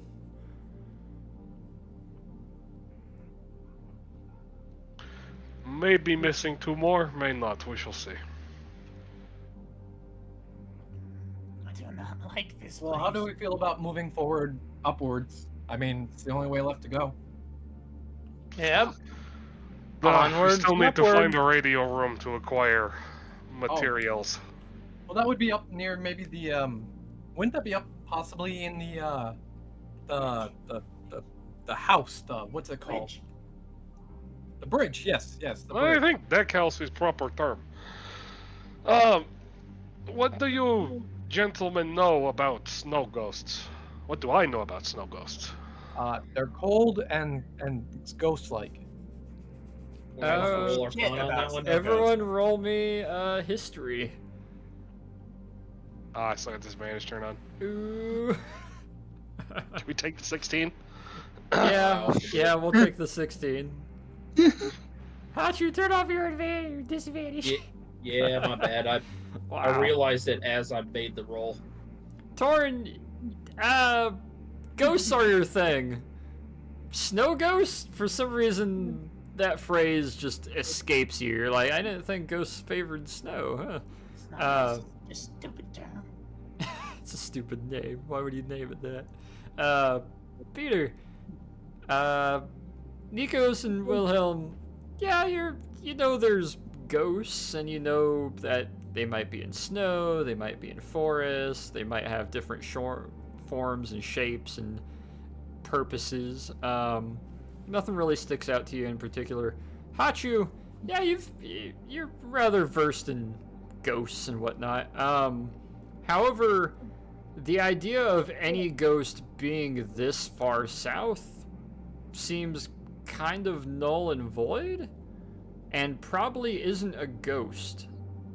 Peter, you have sort of the same idea of ghosts usually imply, and gas as well, usually imply a person or at least a summoning or a beckoning of some sort, or previous occupants. This is the Antarctic. Other than the handful of people that have died down here so far in history, there's no reason ghosts would be down here. Hachu, you do, however, have the understanding that, well, maybe favoring or seeing similar to a ghost. Likely this is not a ghost. This is likely much more elemental or natural. Alright. Well, I don't think this actually is a ghost. I think this is something like one of them elementals. What, like Nikos? Nikos, do you have any cousins down here? Possibly. I don't actually know what my heritage is, so it's possible. Although I doubt it. But you said your heritage was Greek. Yes, I'm from Greece, but my mom's a human. I never knew my dad. And he's clearly something. That makes sense. Blue. Double die. Maybe we find your dad down here, and we have a long-awaited Reunion? Yeah, reunion. That's the word I was Father, thinking. it is I! Get stabbed with ice spike. Right? I certainly hope no family did this. I mean, I'm not really mad, because if they're connected to Thule, it's probably a good idea to... I get it. I I have mean, much you this know. reaction to many Germans I have met. Hey, I said many, not all. okay. Well, I guess, Really, I I'll think take- you would take, exception to the whole kill thing, Isn't that like, Yeah, what, rule number 3? Yeah, murder and kill are two different things. Well, You're the priest. I guess I'll take the lead, and if there's anything that pops in my face, I'm probably gonna kill it with fire. Don't It is- fall on me. Probably a good choice in the Arctic. Antarctic. Okay, I move up the stairs. Is this like a trap door? It's a staircase that goes up and then to one of those built into the wall kind of ladder rungs, and you have to Okay. go up about 5 rungs to a hatch on the ceiling. Is the hatch Boy. closed? It is closed. I mean, is Boy, it locked? the Germans do not do a good job of designing ships. This is a horrible way for the crew to get around. Only one way to go from floor to floor, or deck to deck. Death trap. That sounds like a fire hazard to me. It definitely was for these people. Before we the go, ice I'm hazard, gonna yeah, It was an but, ice all right. hazard. I'm gonna perform a last rites thing on the bodies. Okay. You'll be able to do that. Yeah. To your knowledge, it seems like it kind of works. Like you've at least protected the bodies from being utilized again. Wilhelm, give me strength. Of course, it's strength. I'm the strongest guy here, guys. Oh, that's actually not bad. I'm the strongest guy here, job. guys. Backs it up. Apparently with German hinges, you're very good at it. You grab up, twist a little knob, give it a little push, and some of the snowdrift kind of drops in a little bit. Some of the ice falls over your shoulders as you're able to just push the hatch up and open to the top deck. And let me reveal it here for you, as you can move your token now down below. And I will reveal the top deck for you guys. Now to go down, to go up. I have returned Wilhelm his crowbar. Ah, You okay. have to just slide it in By my the way. like jacket without me even noticing, or in my backpack even noticing. Nah, I told you, I just, after we gave up on the door, opening the door the first time, I handed it back to you. So is back here where the bridge would be? That's So where do the these lead to? top command shack would be. It's not the best ship model, I don't know. There's supposed to be a third layer, I think, but it never came, so like, just pretend it's a 3-deck ship. Those are the vents maybe, or something. It's why I put so much snow. Yeah, there's a lot of snowdrift, there's a lot of ice buildup. The smokestack is entirely kind of frosted over and long frozen. Everything up here is a little too iced over to really be of use, but there is obviously the couple cranes that are now dilapidated. There's the various large mechanization parts for lowering and unlowering the tanks. You can see where the tanks were originally stored up in the middle top, nearby some of the life rafts. As you all kind of look over to the what should be command shack, however, Wilhelm, and now everybody else, obviously, you're at least kind of familiar with the effects of... That's a big shit ton of thermite that went off. What is it with these Germans and just destroying everything all the time? Oh, come on! With, Deny the enemy any, or deny other people any type of use to their equipment. I don't agree with it myself, because there's plenty of things you can do with equipment in a last stand situation that people don't think about. So the unfortunate part that you do notice is, yeah, the command shack was there until it looks like it got absolutely melted, ripped through, and blown apart before getting snow and ice covered. There is little bits of metal all around. There is very obvious slag and drooping at parts where it had just... It seems, if you had to take a gander, a lot of thermite was put here and just kind of set off in what was probably the world's largest single sparkler for a while. And it didn't burn through the deck? The cold put it out too quickly.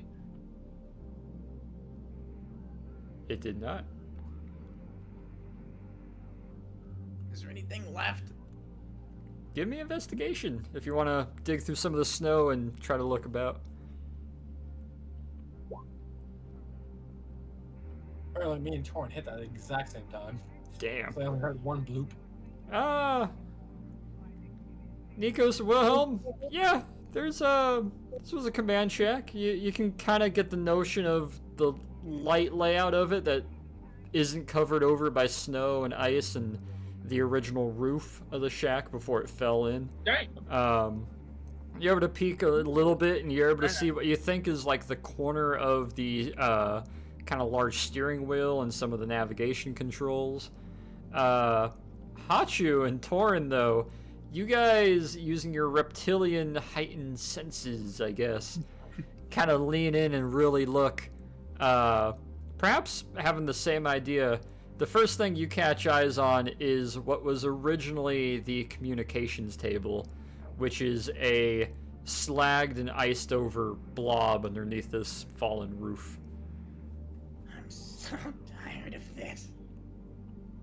I'm gonna make my way over to the one of the lifeboats, life rafts, whatever you want to call them.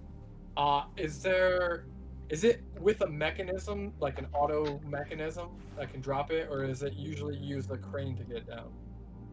It looks like it can have one of the cranes swing around, pick it up, and drop it, but it also does Should have have davits. one of the one of those like two-part manual crank it so it goes outwards and then crank it again to lower it down.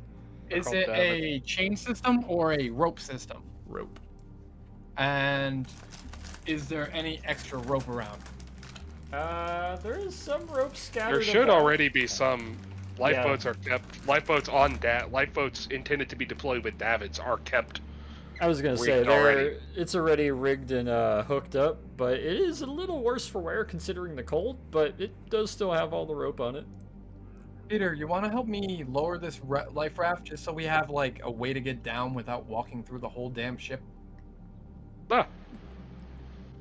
I guess we're just gonna swing it out instead Yeah, of we're- putting it down. Well, I figured we swing out and then put it down, and we just use the ropes to climb down. Well, I figured this is meant to put people in ocean, so we can just climb in, use like lift. Ah. But that means one person still has to slide down the rope at the end. No, it doesn't. Davits are meant to be deployed that way. These specifically. ones you have one person at the front and back, and they're able to basically rope pulley it. From the You inside. can't. So the way davits are done is you can deploy them from on the deck, but you can also do them from inside the boat that's being That dropped. makes sense. Now I'm thinking about it.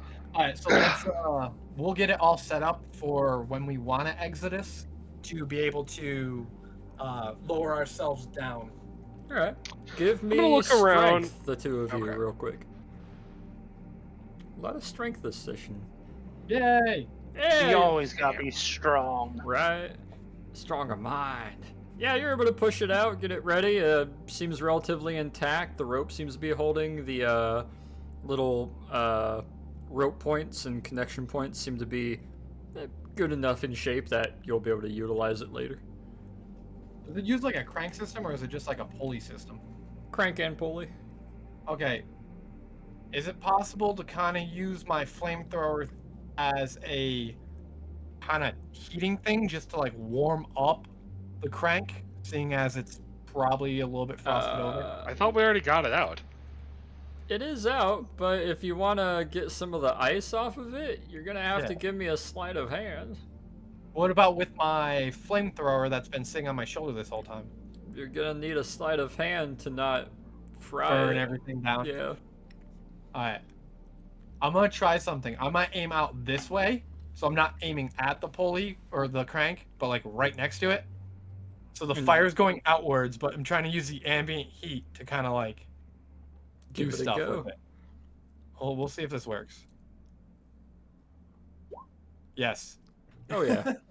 Oh my god. So for a while, he's just kind of Mad Max spraying this so that it catches the wind and catches the heat right, so that it's going over this. You start to see some of the ice liquefy and start to drip down. You're hearing a bit of creaking and groaning, and you're able to thaw out properly with the fucking Nat 20. This thing will work perfectly once you need it to. Okay, now we go. I'm gonna look around and see if there's any like stuff to rig these lifeboats with sails. I'm feeling a little schizo paranoid right now that we're not gonna have a plane to come back to. Trying to look for, you said periscope? Sails, masts and sails to rig inside the lifeboat. Oh, gotcha. Unfortunately, they're not intended for long-range use. These are basic rows. It's gonna suck when we have to row our way back to Deception Island. That's a long fucking row.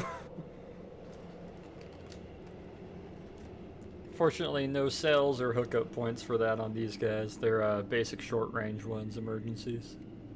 Alright, I'm gonna look around the rest of the deck for anything of interest before we leave. Yeah, we're gonna do a nice stroll across. I'll the deck. probably do the same. Guys gonna And do I'm a also gonna stand abreast deck walk. Yeah. Everyone who's doing that, Gotta, give me gotta police the ship before we leave, guys. Gotta do Make a sure everything's cleaner than when you got here. do a aircraft carrier FOD walk. Everyone who's doing this, give me investigation. What are we doing? a FOD walk. Oh, Just taking a look, make sure there's nothing else here.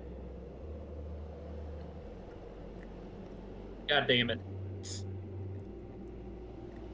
Snake's feeling the cold. investigation. Nat 20, nat 20, nat 20, nat 20. Nope. You got the Exact opposite. opposite. You had to say it, didn't you? I wanted to get Man. that one out of the way. Well, Me and- Peter, Me and Hachu fall into like one of the stacks. you guys actually almost trip and fall into the Vent. where there should be grating that goes down to that mechanics room. But no, you're fine. God, those fucking nat ones. I should be punishing those so much more, but I don't have any way to actually do it. Peter, of everybody doing the deck walk here, you're more so just distracted by the snow and ice. You do find 50 feet of rope, Peter, to add to your inventory.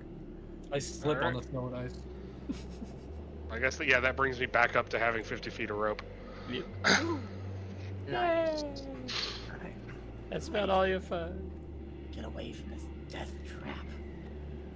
trap. Before we go, since we're up high, I want to check the horizon all around us for any signs of those snow devils. Give me investigation. It's time for a 1 or a 2, maybe a 7 if I'm feeling spicy. Gonna be exactly a 7.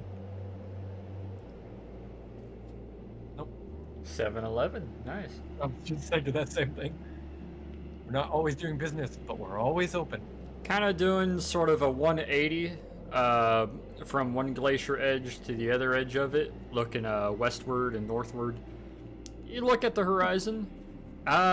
Way out in the distance, at various distances, upwards of maybe a mile to even further out, what you suspect to be, and a little bit closer, you see specifically 3 dust devils at this moment. All pretty far out, though. You said 3? 3. Are they in the direction of where we're meeting the plane? No. They're scattered all over. Like, one's northeast, one's north-northeast, like another 2 miles out, and then the other one's, like, far-ass west. I'm going to point them out, and I'm going to say, we should leave before this gets worse. For these bicycles. Yep. Don't have to tell me twice. Him having pointed them out to you guys now, the other 4 of you, give me perception checks as he points them out. Wow. Man. Nice 10, loser. Fucking 10s. 18, and a 14. Well, That would've been so maybe it's fun if we all your, rolled 10s. maybe it's your goggles. You kind of look and focus, and specifically on one of them, Flare. you kind of look, and then you look to the other 2 that are kind of scattered about. They're sporadic, they're loose, they look like regular snowy dust devils, just floating around in the distance, spinning in a circle, going their various directions. And look at these recon pics. None of them are heading towards us, right? Nope. Yet. Let's stay away from those. Well, is there anything else we need to do here, or can we start heading off the ship? It's kind of giving me the heebie-jeebies. I'm in the boat. Down we go. Boat elevator. You're welcome, by the Everybody way. climbs on in. Who is going to be working the pulleys? It's going to be one person front and back, so. a Also, I thought strength- everything was take- going to work perfectly. I'll take one of them. Alright. Nikos will take the back or front one. Who's taking the back one? Depends on what kind of check this is gonna be. Strength. No. No, I'm gonna do it. Alright.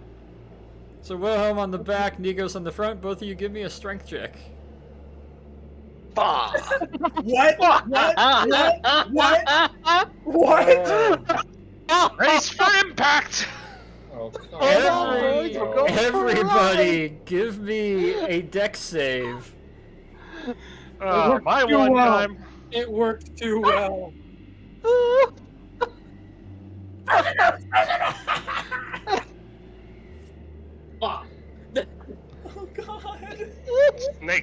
down like a spike. Just stabs into the ground.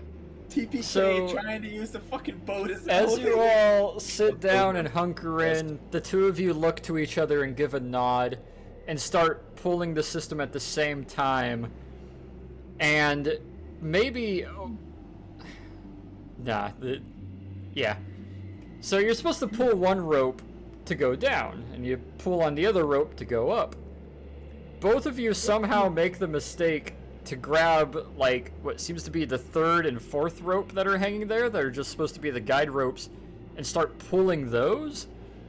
And you just hear as all the pulley rope just flies up and out, and you guys drop 30 feet straight down. As you're dropping, Nikos, you bend over and grab onto the boat so you don't fall off it. Torin and Peter, you lay back and smash your backs into it to stay into the boat. Wilhelm, you almost fall over the side. Hachu, for some reason, you just kind of, like, peanut brittle gag, fall off the side, like, spring off the side and start spiraling downwards. Wilhelm, give me a con save. Hachu, give me a con save at You just disadvantage. disconnected. Wilhelm just DC'd. Oh no. Alright, Constitution with disadvantage. Con save. There we go. Hey, okay. I'm gonna roll for him real quick then. Hey, okay, rolls a 6. I know, right? My name is Oh, he's back. He Oh, rolls there on he is. dice. Sorry, Hey. I accidentally hit my lock button on my keyboard and it sent me into God. lockout mode. Damn. Give me a con save at disadvantage, Wilhelm.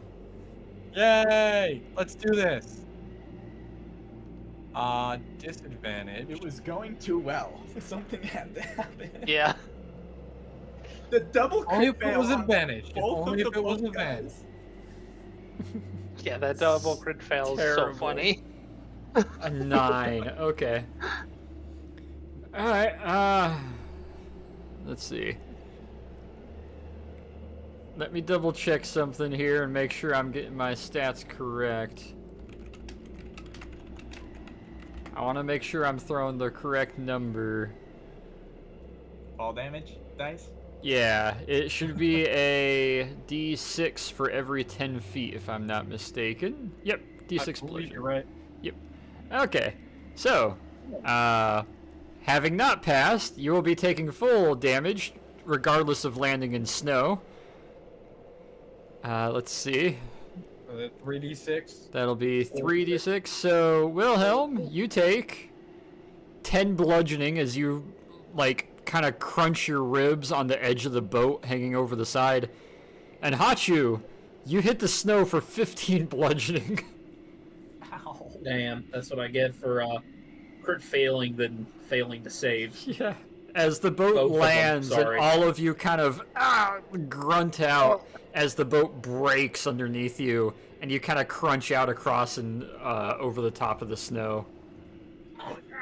What again? Good thing this boat was here to break our fall.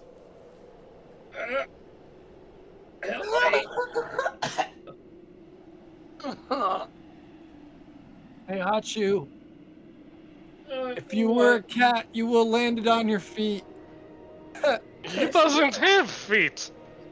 He doesn't I know. That was the joke. I should have angled myself. So all of us took damage then, or just those two? Nope, just those two. You guys managed to By the- save despite falling in the boat. By the way, Nox, Yeah. I had an epiphany when I fell. Actually, my epiphany happened up top. Thank you, baby. But when I fell, I remembered it. Yes? I want to check the tank thing to see if there is any communication equipment inside of it. Well, you're at ground level now, so... Also, you guys did check it over. It was frozen over and long dilapidated. There was nothing working inside it. Okay. I remember I checked for oil and stuff like that. I can't remember if I checked anything else. DM implication: you don't get to use a radio, bitches. Yeah, I'm gonna use my surgeon's kit on both of them since we're not in combat right now. All right, You want me to roll for it or just call them healed? roll.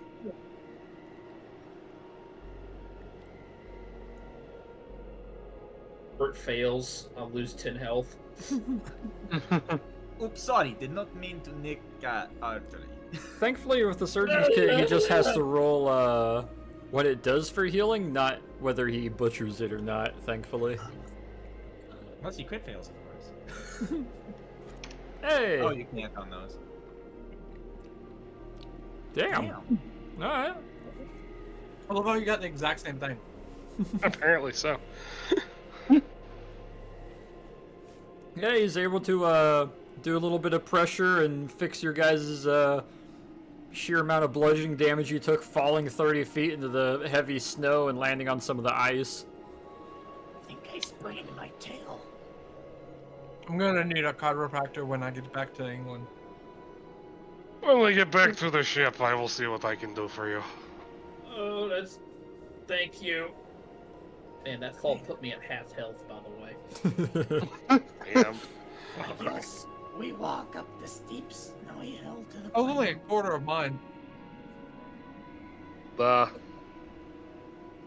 I am squishy, but I am still apparently the biggest character here. But I'm still standing better than I ever been. I'm still slithering. Something tells me going down that hill was far more fun than it's going to be going up it. Sliding down the side. Oh, It yeah. always is.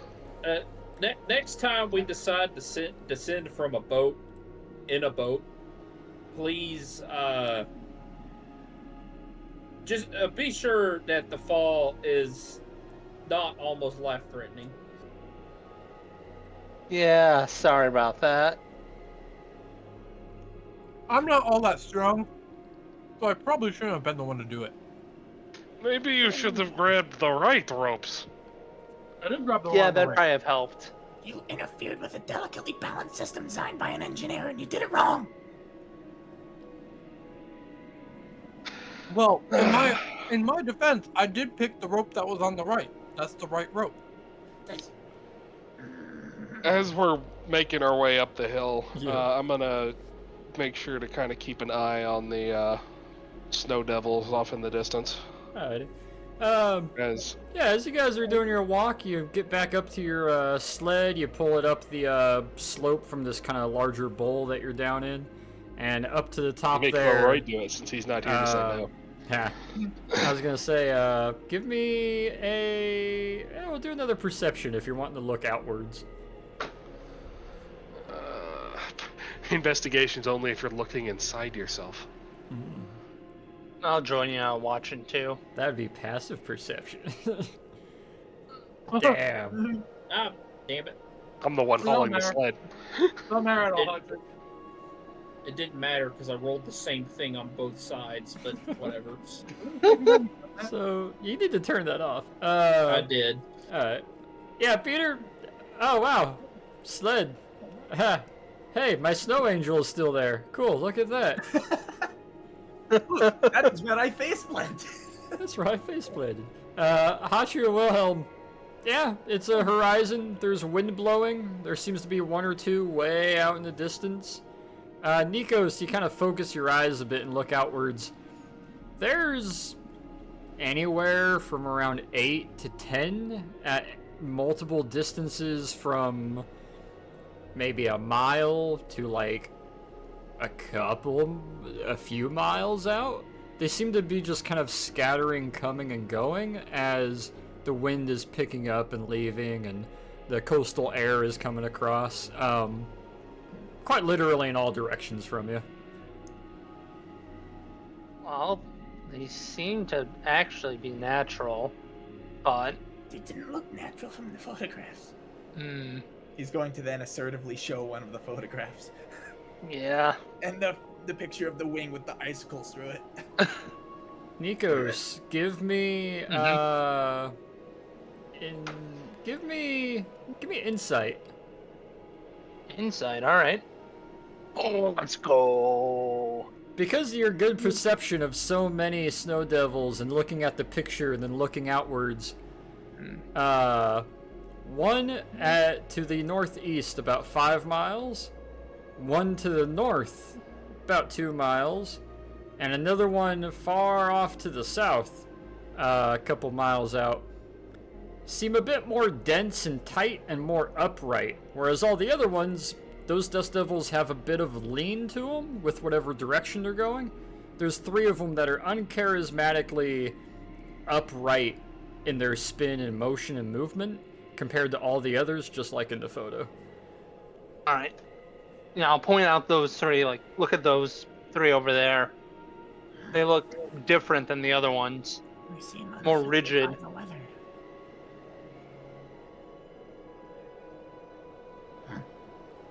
Good observation. I suggest we hurry along. Look, you can see where Leroy started sliding off the sled over there. Either that hole in the snow has the likeness of your face. Yeah, I remember.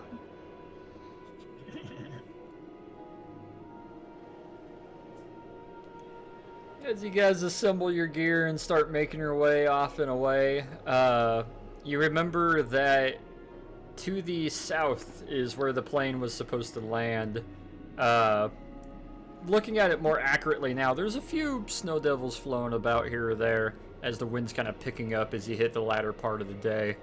However, that one in particular that's more upright, from what you can tell, the plane landed somewhere between south and southeast, and that dust devil is blowing likely in between you guys to the southeast. They're heading towards us or towards the plane? Or neither? It's currently heading west. Alright. It's heading west. West. Little. Listen to the sound of my voice. Little.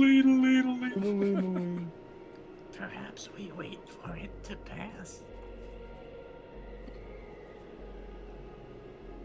Hold up. Do you really want to be out here in the open? No, but I don't want to walk into that. Fair. Can we cautiously proceed forward, perhaps? Kind of angle a little bit towards where it's been as opposed to where it's going. You guys want to kind of move southward but kind of shadow it, maybe make your way kind of more southeast since it's going westward? Yeah. Okay. So we are going east. So you guys will start making Sweet. your way, start making your way down and across, trekking through the snow, pulling your sled behind you. You guys have to walk for about an hour to hour and a half. I would like all of you to give me another perception check. Look at the sled. No. Sled. Reindeer. Man. Did I just get the same exact thing? Yes, I did. Yeah. I'd like to imagine that Peter is distracted because he is telling a very long-winded story about snow and sleds. I always like snow. It feels like going downhill. Back in Homeland, sled was how we get to school. You'll see, back when I go to seminary, we had this big, very old church building at the monastery. And when it snows, the snow go all the way down to the, from the roof all the way down to the ground in one big, long slope. It's, let's say about 120 of your feet long.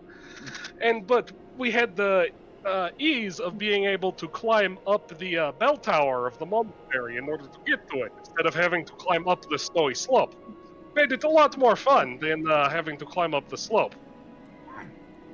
To get to monastery every day, we had to go up Siberian Hill both ways in a snowstorm, and we were grateful. It was uphill through the snow, then snow changed direction and uphill other way. It's the predominant wind shift throughout the day. The snow drifts, they change position. Very annoying. Worst part is, I know that the church fathers designed it this way so that we have to understand asceticism. Hey, what's that? What's that I see with my decently good perception check? That's actually a pretty decent perception.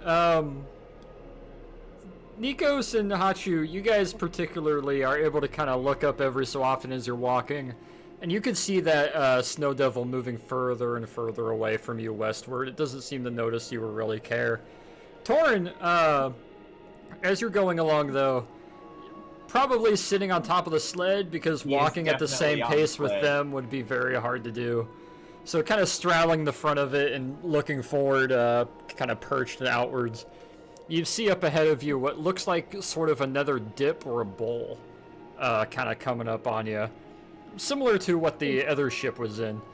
And you're like, that's a nice drop in the terrain. You can see the opposite side of it almost, where it starts to rise back up. And as you're slowly approaching it, you start to see kind of faint wisps and shapes of what looks like a snow devil down inside it. Like the top of it kind of cascading towards the middle. And you're the only one that manages to see it. You see a very, very faint yellowish flash among all the blues and grays and windswept terrain up ahead. There's a very faint yellowish flash that looks like it's coming from down inside that bowl. Hey, wait, stop. There's something up there, ahead. Do I hear anything, Yeah, or is it just a flash? It is just blowing wind and snow-swept Antarctic sounds. You don't hear anything, though. I think there's one of those snow tornado things just up ahead. Let's stand up and like point, try to get a better look. As you stand up and kind of point towards the bowl and where the flash was, I'd like everybody to give me investigation, including you, Torn. Do I need disadvantage? Yeah, you're good. Investigation. Nice, Hachi. Ooh. Alright. There we go. Thank God. Nikos, you can't really make too much out. Torn, you saw the top wisp and the flash, but now you're starting to question it a little bit. Some of the wind is kind of messing with you. You can't quite fully make it out. Peter and Wilhelm, you can definitely see where the drop in the terrain starts, and you can kind of make out where it rises back up out in the distance, possibly, but you can't really tell the width of it. It's a little ways out. Hachu, somehow focusing your eyes and kind of scissor lifting upwards a little bit higher like a periscope, you're able to see a little bit more. You see the top edges of of one of those kind of upwards snow devils, but it's making the occasional aggressive shift, whereas a normal dust devil or snow devil will kind of sway, almost like the like the poofy hair on top of those troll dolls. It'll kind of sway and move with the wind and the terrain. This one's kind of making aggressive, almost like flame wick sort of jerks left and then right and then left, covering about 5 to 10 feet at a time as it moves around. And then you do spot with that 20 two more, you see two yellow flashes, very faint, mixed in with the snow and wind down in that kind of recession. Two kind of flash go off rapidly. Well, if I were a betting man, I'd say he's fighting something over there. Hey, That's where our plane is. That better not be where our plane is. That snow devil down there, it's moving around like real angry. I don't know how else to describe it, and there's a bunch of flashes happening around it. Torin is going to grab the Bren. Alright. Just so he has that. Clutching it like a teddy bear. We're gonna crew serve the Bren. If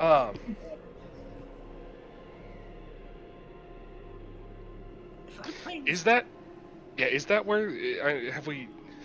You Is don't that know actually where where the our plane's supposed to be? You know the plane was off to your south. You don't know actually where he landed, other than he landed south of the ship. We must look.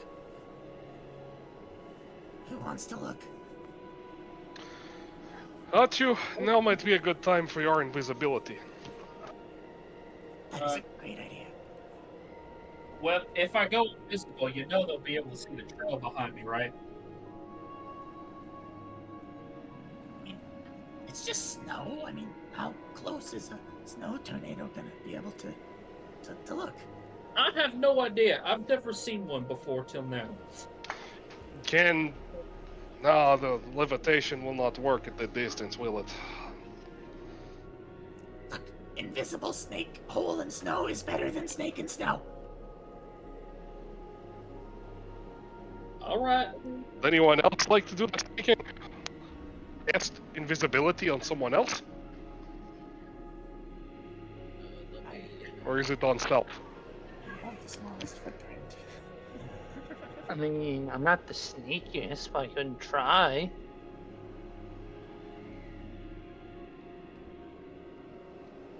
I'm sneaky when I'm not orange, damn it.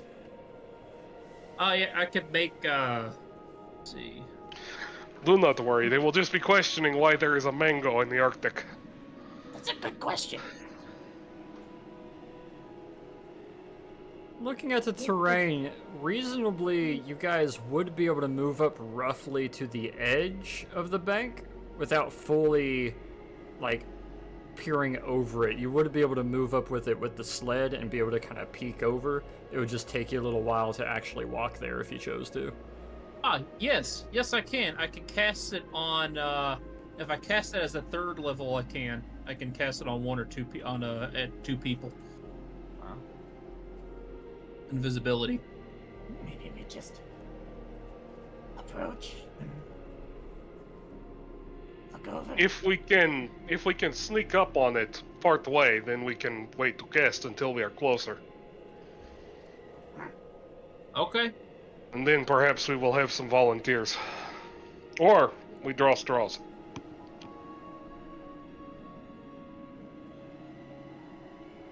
Well, let's go. I'm very worried about the plane. You know, the only thing that will get us out of here because we didn't find a radio and no one actually knows where we are. Hey, you'll end up in a museum at some point. I'm not in the mood right now. As you guys ready your sled and start making your way up again, walking a little more cautiously and carefully, you get about 50 yards away from the edge of the bank. I would like all 5 of you to make me perceptions. Oh. Ooh. Perception. Time to roll. Yeah. Nikos kicks in a door like a badass and then messes up. Yeah. Can't see shit. Adjust glasses professionally. So Nikos, you're deaf to the world. You're focused on, oh man, the wind hitting my shield is making it kind of hard to walk with it. I gotta angle it so that the wind isn't bothering me. As you guys approach the edge of this bank, all of you are able to hear it, Torn especially, and I'll get to you in a moment here, Torn. All of you hear what sounds like a sort of muffled, winded crack, a pop, pop, pop, pop, pop, pop. Kind of muffled in the distance.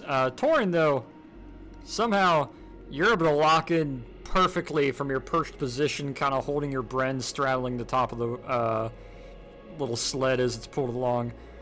Yeah, that is what seems like controlled bursts from a submachine gun of some sort, and very repetitive rapid fire of a bolt-action rifle. More than one weapon? More than one weapon. Guys, I hear 2 weapons. It's not our pilot. It's someone else. I was right about something having a fight. There were 2 crewmen missing from the ship. Well, Think it might have been them? do We shall try see. to intervene? First, we should see what is going on. Yeah. All right. As you guys move up to the edge of the snowbank, I realize I forgot to grab a piece here, so let me get this really quick. I forgot to make this addition. Let me boop. And let me go back to this, and then let me go to here, and let me go to there, and let me go over here, and here.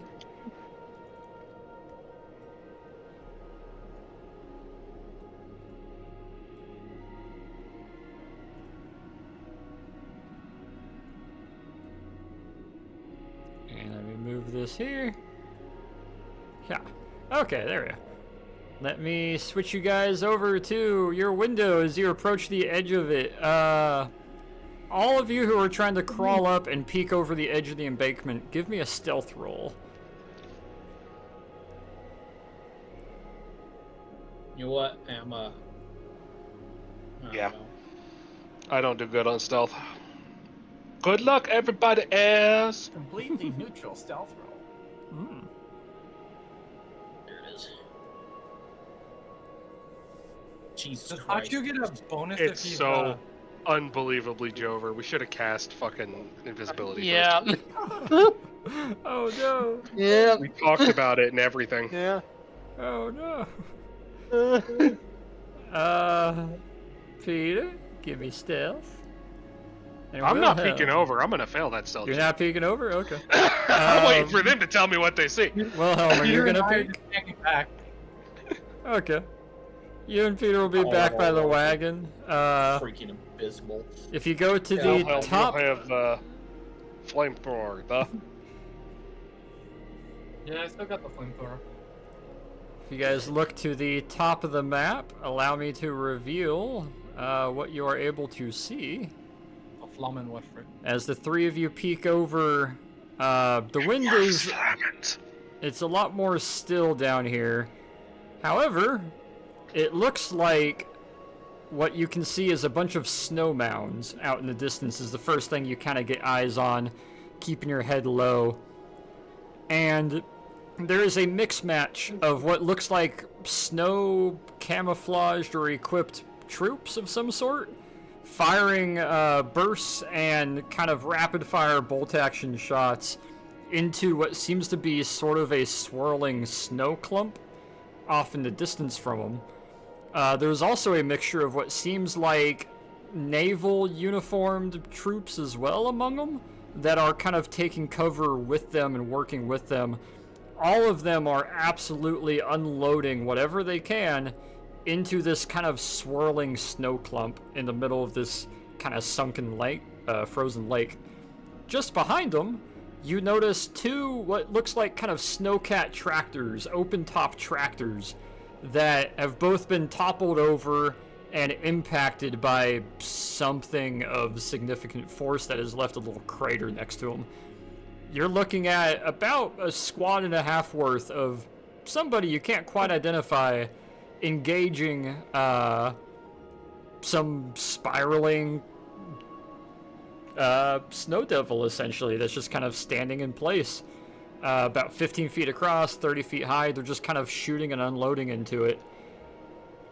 And then, as you kind of look to each other, realizing what you saw, Torin, a zzz passes right past one of your horns as you realize half of the guys in the back are now pointing up towards you three, being orange of face, black and red, and having a bronze shield in hand.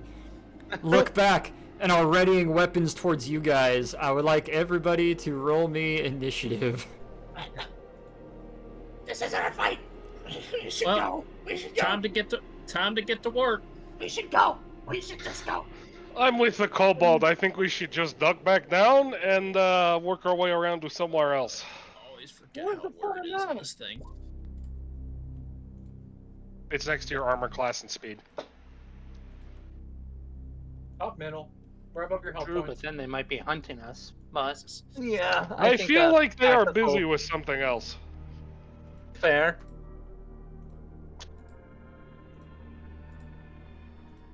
Feel like a tactical retreat might be smart.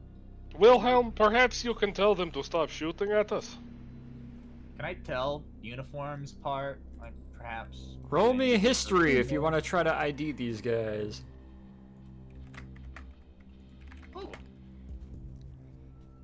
Civilian German merchant navy and very obvious mountain winter equipped German army.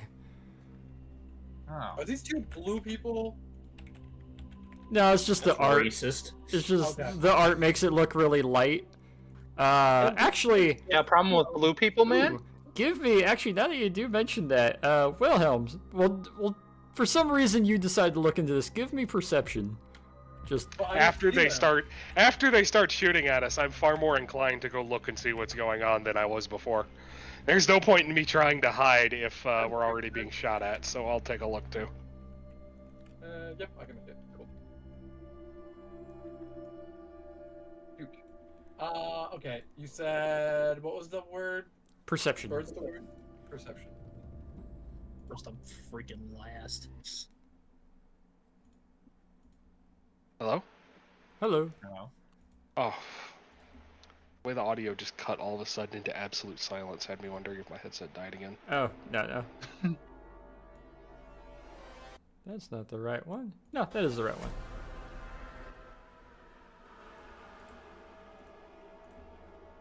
There we go. So you kind of try to look in and focus on these guys. For some reason, a couple of them do seem a little bit taller and lankier, despite the winter gear and equipment they're wearing. They seem a little more, if you had to put a word on it, elven, but not really sure until you get closer. The Nazi elves are here! However, with the top of the turn order, realizing these guys are between a rock and a hard place, let me also put this. Bamsis. Alright.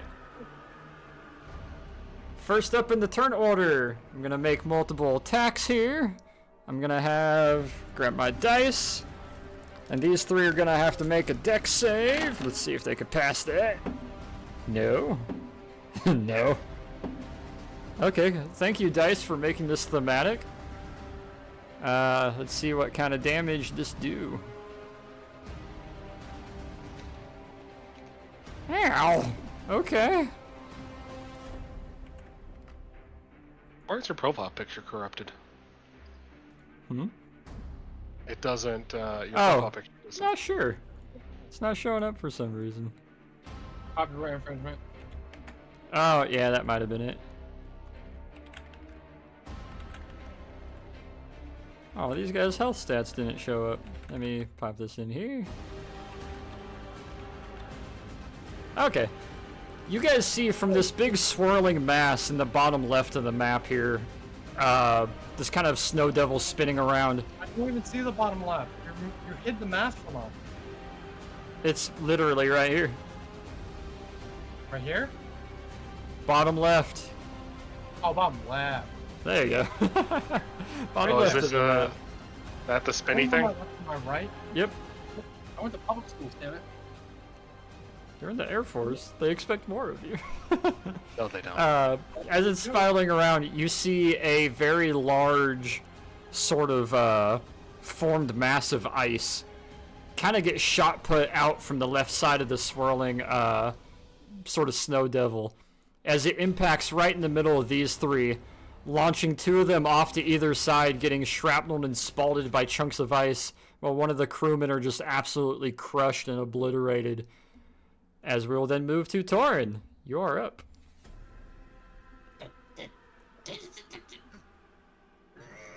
I do not like being shot at. He's gonna. Figured you'd be used to it by now. I'm not.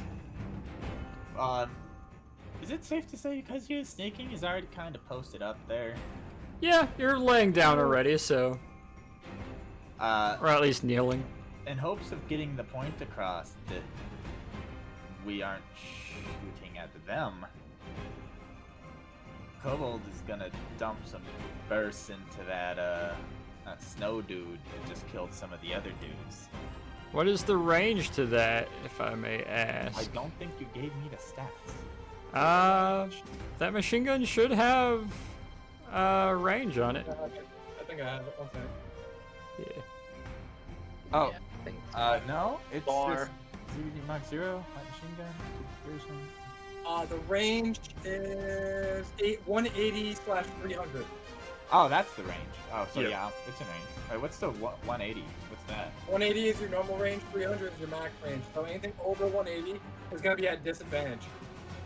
Oh, Yeah. machine gun. I forgot you had the machine gun. Still, hopefully it'll get the message across that the shooting at the thing that is killing them will perhaps get the message across that we are Alright. not here to kill them. That's the idea. Okay. So we're gonna turn on disadvantage. Oh, I hate doing that. Give me a burst. And is it just? Would you say it was just Dex? No, you just click the weapon attack. Oh, I never actually inserted it. It's just. In Oh, you never did? bio. Oh, shit. I can um, do that real quick. Dex with your proficiency bonus added to it. I keep forgetting what that is. Gosh dang it.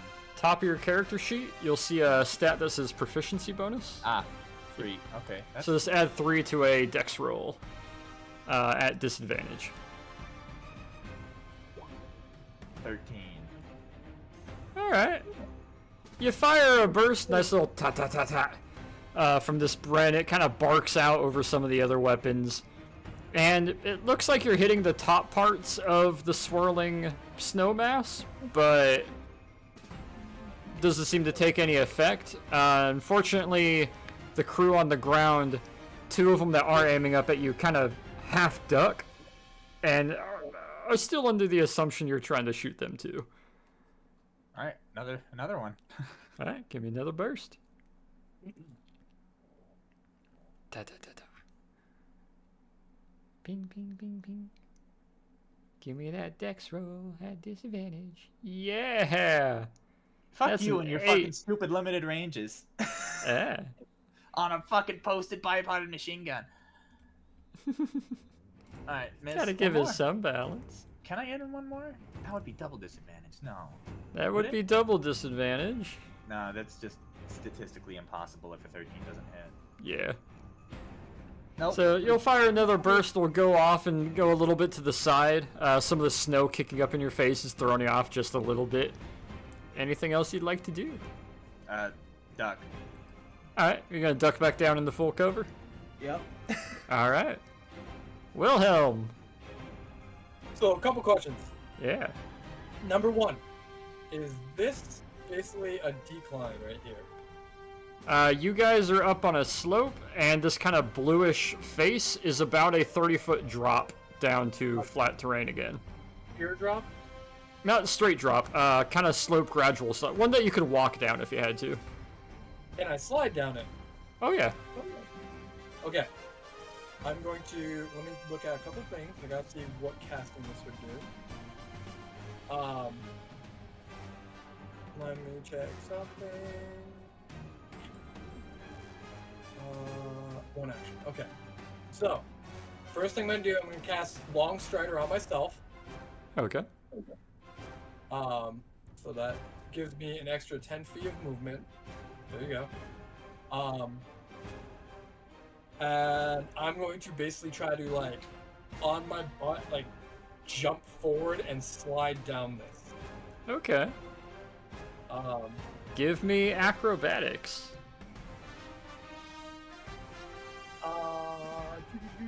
I have to go back to my main page.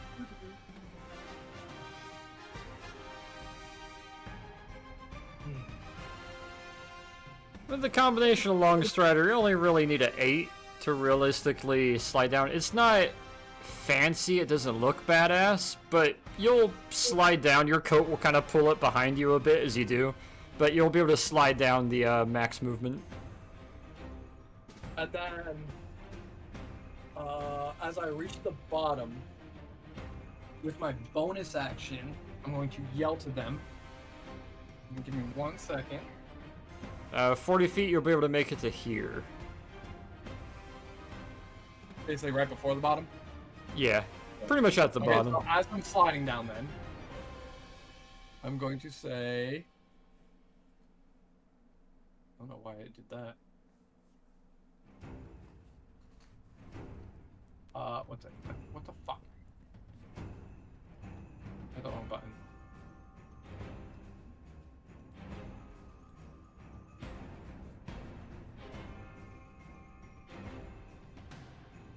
Yes. Oh, yeah.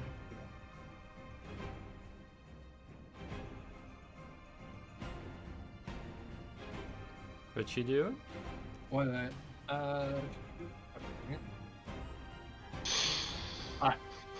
So I'm gonna yell to them. Or auf zu Scheiben. Wir sind kind. Feinde. Feinde. In English, for those of you who have no clue what you said. Stop Yeah, no shooting. idea. We are not enemies. As you yell that out while you're sliding down, you realize with the wind and some of the gunfire and them kind of yelling to each other, it seems, and also the sheer distance you're trying to yell across, it Yeah, I doesn't quite make it to them. But at least I can. If they get a brief, like, if they could briefly hear what I'm saying, that would be Even great. a somewhat German syllable. They'll hear shoot enemy as we're all following you down the hill. Anything else, Wilhelm? No, that should be it. I'm All sticking right. on like right there. We now get to this guy who is going to take a knee, fire another burst. Hey, that hits. Alright. Get to them, who's going to turn seeing you guys, and is going to 5, 10, 15, 20, 25, take cover, aim in, and try to fire at you, Wilhelm. That is a 14. That, I believe, missed it. Let me double check. I think I'm a 15. Yes, it misses. Damn. Okay. Alright. We'll now move to ship crewman. He is dead. F's in chat, boys. Oh, I can change that if I get there fast enough. We now move to this guy who's going to 5, 10, 15, move over behind partial cover and start applying to themselves a med pack. Let me Thank you, double Nikos. check. You're welcome. That is a boop. Wow, 3 health. Cool, so they're bandaging themselves for 3 health. That is cool. Father Drakov, you're up. Since I don't have any fancy movement spells, I'm just gonna have to use my dash to get myself down the hill, I think. Alright. Since we're apparently not shooting at the Germans, I guess I'm going down the hill. Alright. Let's see, what do I have? 60 feet of movement? If you're dashing, yeah, it'd be 60. I'll try and end up over here, I think. Alright. You kind of run and you're running downhill through the choppy snow, kind of bouncing your feet as you Sliding get and to the shit. bottom. And you make it down to the bottom, nice and cozy like. Oh, I'm behind a rock. Yeah, sweet. Yep. Alright, now get to this guy who's going to fire a burst. He's going to hit the Snow Devil. This guy is going to break out from cover, fire a burst. Miss. This guy is going to go assist them with 5, 10, 15, 20, 25, 30. He's going to run over here, take a knee, try to take a pot shot at you, Hachu. Oh, fantastic. Oh, fuck. Okay. So I'm assuming your AC isn't above 21? Jesus. Oh, come on. I do have the AC 12 plus Dex mod, but that's not going to help me when it's 21. Yeah. So you take 20 piercing as a Car 98 round catches you dead center of the shoulder and chest and just fucking wins you right past right next to Torn. 20 piercing? Jesus. He's a nat 20. It's a nat 20, so it doubles. Yeah. So this guy just crack shot, takes a knee, aims in, and Hachu just kind of barks for a moment as the 792 round just catches you for 20 points. Wouldn't he hiss rather than bark? Or hiss, I guess. Aren't there like barking It's gonna snakes be or something? more of a oh fuck. But 20, 25, 30. Nikos.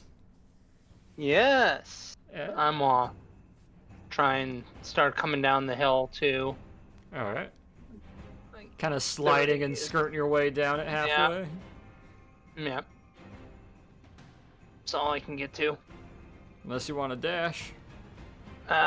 Actually, yeah, let's dash and get behind a rock. Alright. Slide your way on down, get down to cover. Good to go. We now get to other crewman, who's going to advance up with his buddy. God, I gotta keep zooming in and out to see what I'm doing. Big maps. Zoom in, zoom out. Alright, there we go. Oh, yeah, just to state it, that I am taking stance of big. You're taking the big stance? Yes, Okay. I am.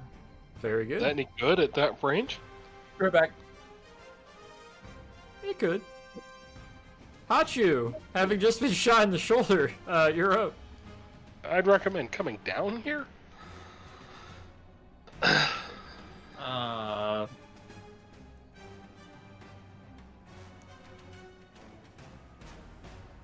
so I can move up to, what was it, 30, 40 feet? 30, 40 feet? I think your regular movement is it 35 or 40 feet? Damn, fast snake. Yeah, it should say at the top of your page your movement speed. Give me 1 second. 30. Okay. So you'd be able to move 60 if you dash, 30 without it.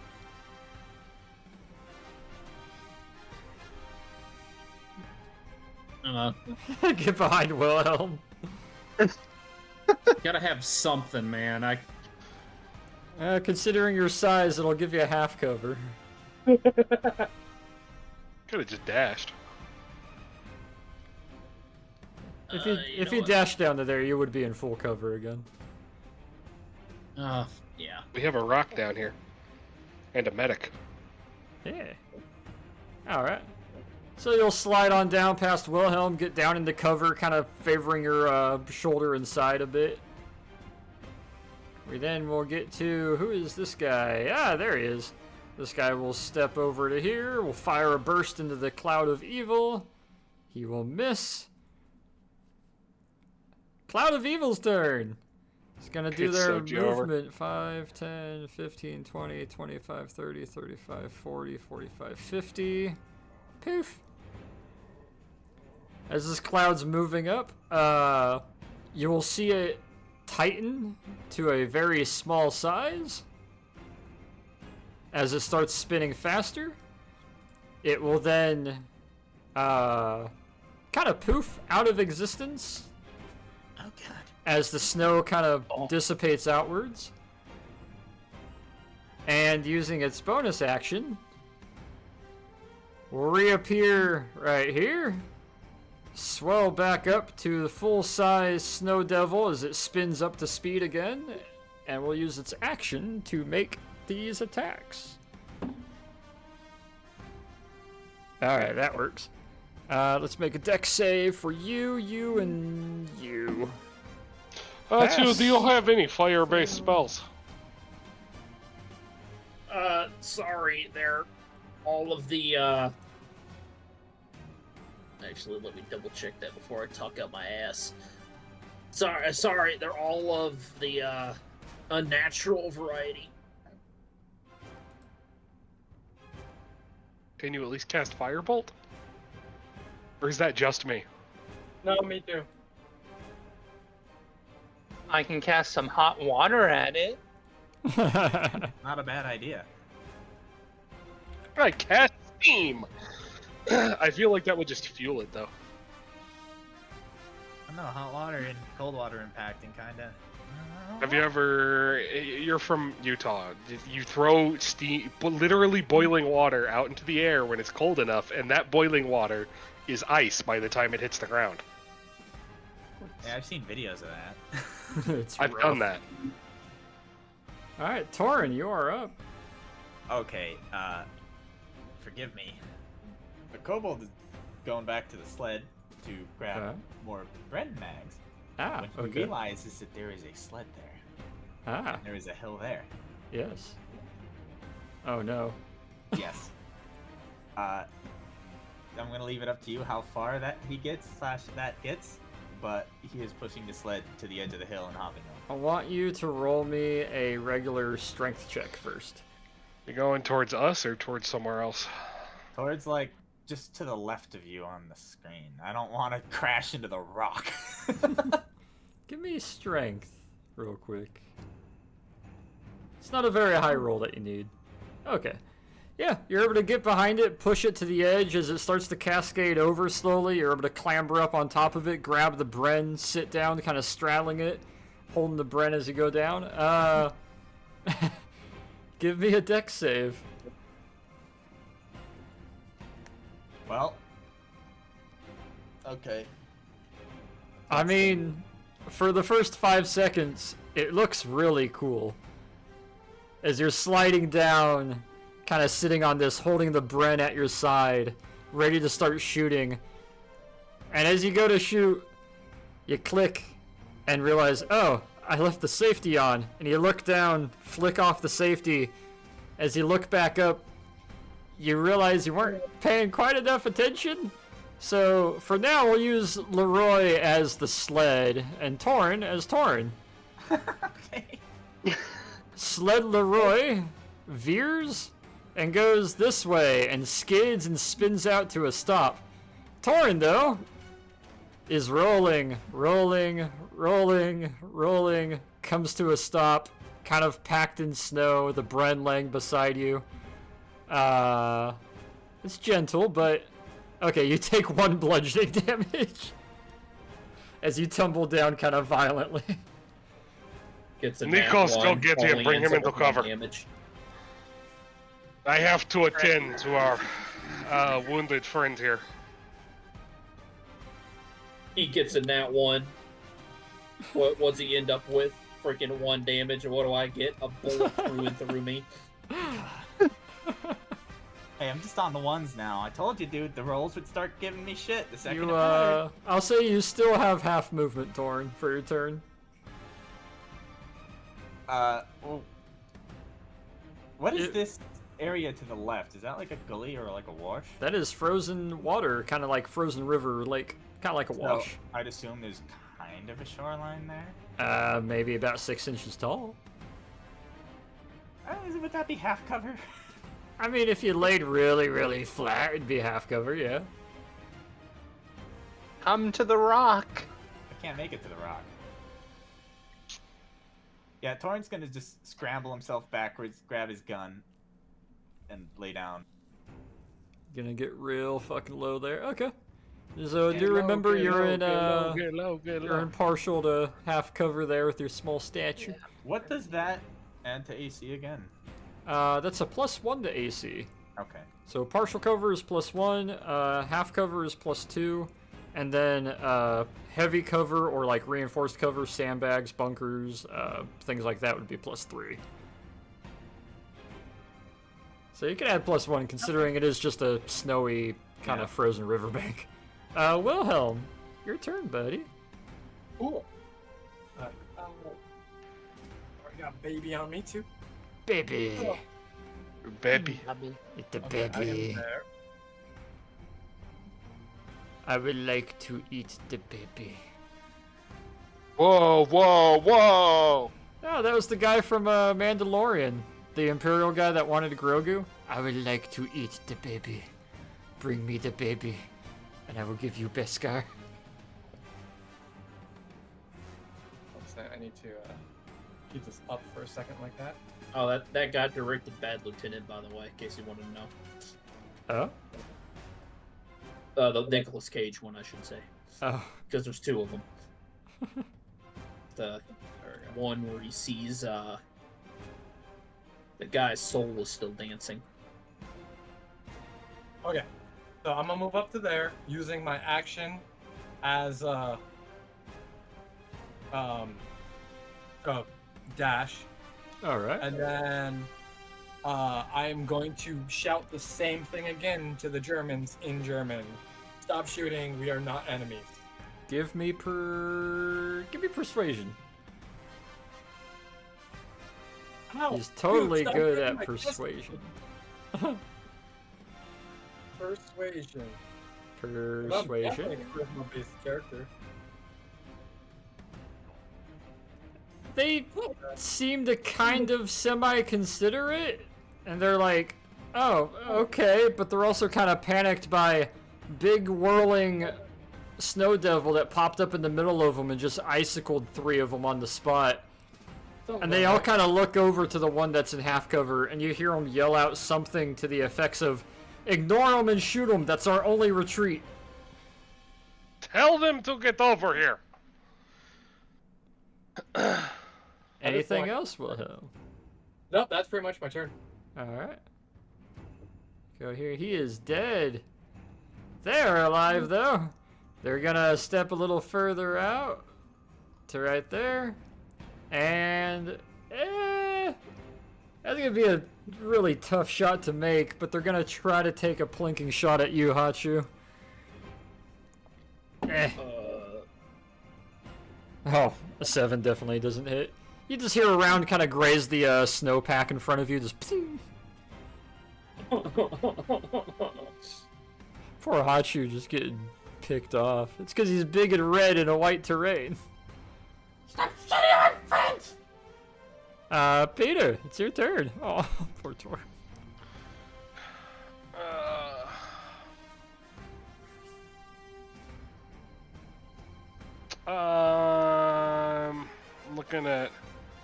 Looking at all my options, I think the best one is, since Hachu's right here next to me, I'm gonna go up to him and I'm gonna use one of my 2 IFAKs on him. Alright. Hit him with an IFAK. They do 1d8 plus 1. Who made Leroy fat? I made him fat because he's the sled. Whoops. R slash. God damn, he did it again. It's not Reddit. Oh. Hey, 9 points of healing for half a bullet wound starts to heal up, and you're like, ah, okay. You could go on Reddit.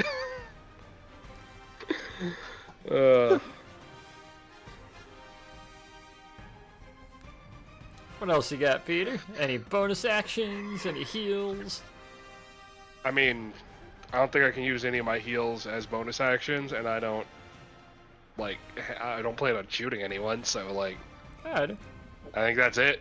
I'm gonna, well, I don't know, maybe can I coerce Hachu or drag him back into cover behind the rock more? You can't drag him, but you can motion like he should go over there on his turn. Yeah, I'm going back over to the rock. Gotcha. You're gonna get back behind the full Oh, cover. and I'm gonna shout at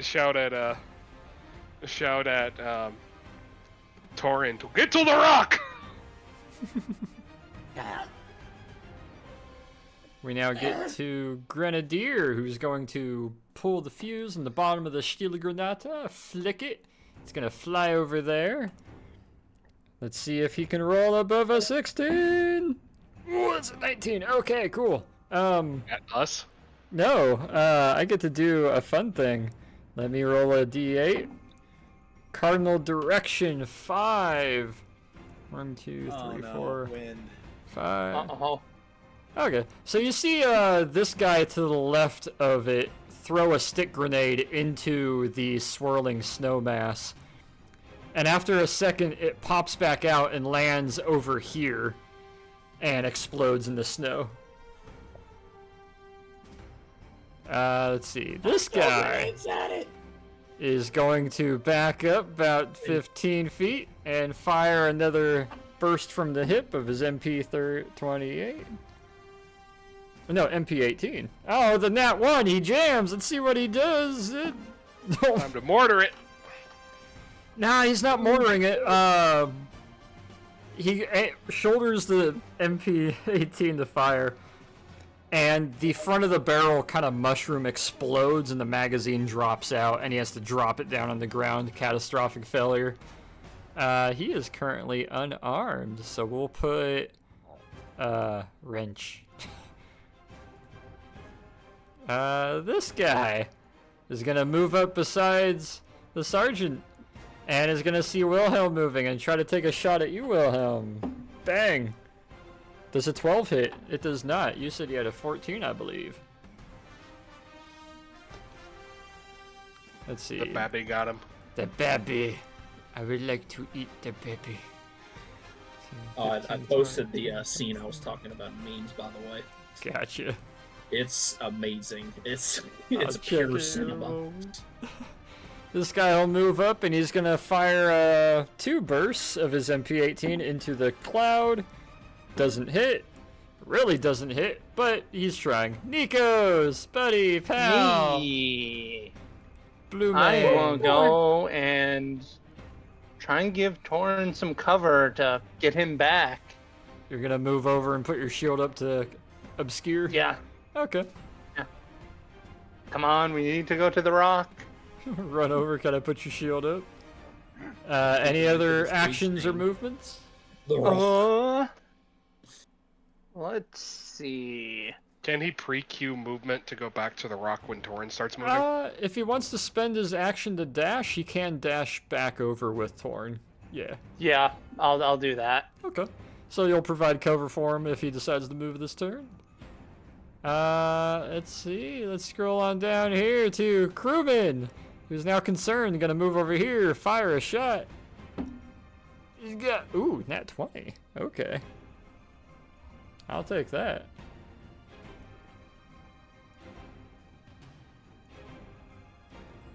Hey, okay, finally landed a fucking hit on it. Sweet. So now that it's actually finally taken damage, I could switch up the music a little bit. These things get way more dramatic.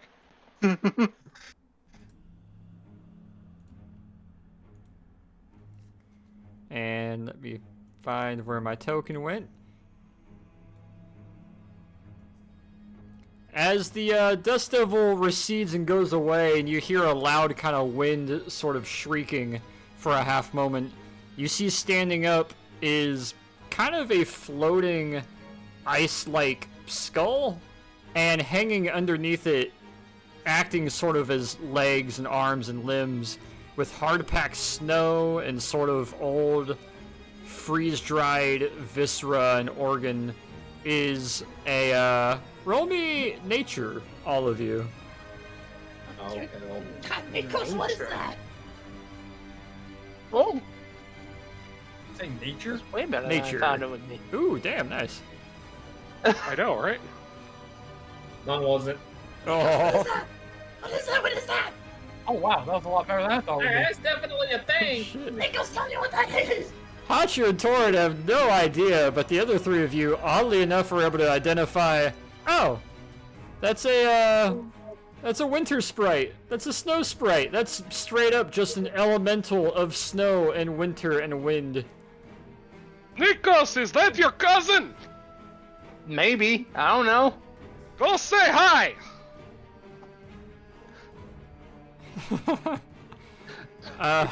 They now get to other crewman who is going to move over here, take a knee, fire a shot at Hey, it. son of a bitch. That's a 14. That don't hit. Ooh. Hachu, you're up. Hit it with something hot. Or at least not more ice. Well, I can guarantee you it won't be ice. Oh, that thing's freaky looking. Hey, question. What's its base look like? Like, is it base down here? Or like, if we were like near here, could we hit it? Technically, it would be at the head or at the feet would be the base of it. Okay. Yeah, it's a large creature. It's about it's large, so it takes about 10 feet, despite the model, and it's got a pretty good reach. All right. Well, with spell sniper, I can reach it. Bust Actually, I out the think I can Yoler's actually. hat. This spell sniper shit is great. It is amazing. Well, actually, I think I There you might go. be able to reach it anyways, though. In in-game images, here's a no. better picture of what you're looking at, standing about 15 feet tall. Ooh, To shoot a Oh nigga. boy. what a fun guy. Yeah, I'm a No, it hit doesn't him. look anything like a mushroom to me. I was just thinking that same thing. Who said I'm gonna mushroom? hit him. He said it was a fun guy. It Yeah. doesn't look anything like a mushroom. God. Eldritch Blast. Hey, okay. So, beam crackling and make a ranged spell attack on a target. 33. Alright, so, wait. I don't have to save against Eldritch Blast, do I? Yeah, you make a ranged spell attack, so don't roll me think a d20 plus your spell casting. Okay, so then I. Oh, God, Cast me 2 of them. Your spell casting is in the top right of your magical panel. Yeah, I'd Let's slash R1 D20 plus. Oh, that's the. Oh, hey, Oh, there you go. okay. Yeah, that's how you do it. You just And then I cast do the it spell. again, right? Yep, hit it again because you can send 2 of them. Pew pew. Or sorry, poof poof. Piff, piff. Poof. Hey, that second one hits. So then you just click on Eldritch Blast on the result panel, and it will roll the damage. Ooh, baby, a 5. All right. Hero. Yeah, you send out 2 kind of greenish piff, piff. And one sails past, the other one catches it in the middle of the back, and it lets out kind of a louder shriek as it stands back up. It's very rickety, very puppet-like in its movement. Everything seems to be suspended from mostly the head. Everything else is kind of hanging or dangling or moving sort of marionette-like underneath it. That's a hit to aim for the head.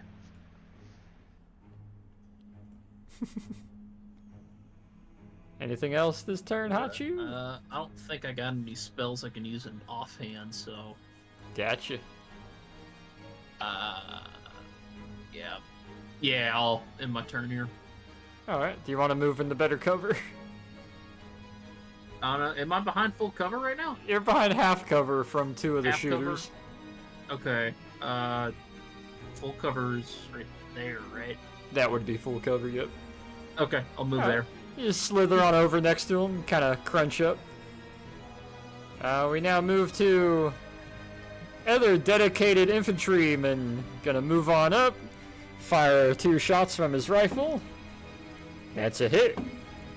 That's a double hit, okay. Damn, so this guy's putting hammer pairs into him. That's 15. Oh wait, those are D8s. Oh, well, it works. My bad. Damn, okay, and then 8 and 8 is 16. What is that? I can't do math. Nope, that's not correct math. That's correct math. There we go. Okay. Torin, back at the top of the turn order. It is your go. No, Nikos is standing right there, but we're just laying here with a machine gun in range. So. Go for cover. Actual cover. That's not just me. You're good enough. Besides, I actually can't make cover in 1 turn without dashing. Even with, you know. Hey, I'm playing a character, man. He's not going for cover. Sorry. Oh no. You're good cover. All those other guys seem pretty preoccupied, anyways. You know. Okay. I think I set this up. What you up to, Torin? Hey, ZGB Mark. Oh, yep, you are correct. I'm assuming that misses. Who are you shooting at? The fucking big scary guy over there. Oh yeah, that misses. That goes a little bit wide and above it. Alright, take another. Oh wait, no, that's damage. Wait, shit, I'm an idiot. Alright, that's the damage if I roll to hit it. Or wait, did I do it? No, that's the roll to hit, and then you click the word itself, ZGB, to do the damage. But that didn't hit. Okay. But that one didn't hit, no. Okay. Also, make sure you're keeping track of your ammo and your bursts. Yeah, I am. There's 4 rounds per. It's a 30 round mag. 20. 20? No, Yeah. they had a 30. Oh, we're running 30s? We were running Yeah. 20s the first game. Okay. Oh, we were found we? 30s. I'm good. I argued for 30s and you told me it was 20s. So I'm okay. We Oh, switched it out wait, for yeah, 20s back at base. because Or 30s we for were- base. No, we're using. You said it. We're using 30s now. I know we're using 30s. It was because I remember it being 30. You were arguing that it was the Czech one that used the 20s. No, it was the other way 25 around. I was arguing for 30s. It's a 30 round mag. I believe a 25 hits.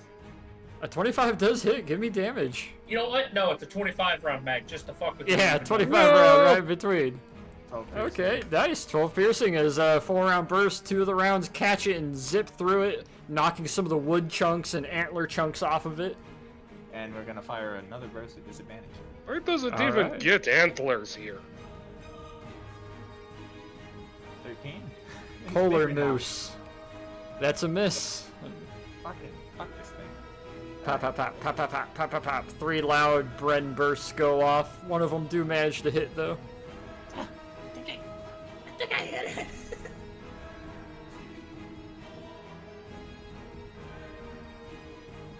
What else you got, buddy? Realizing we're running out of ammo.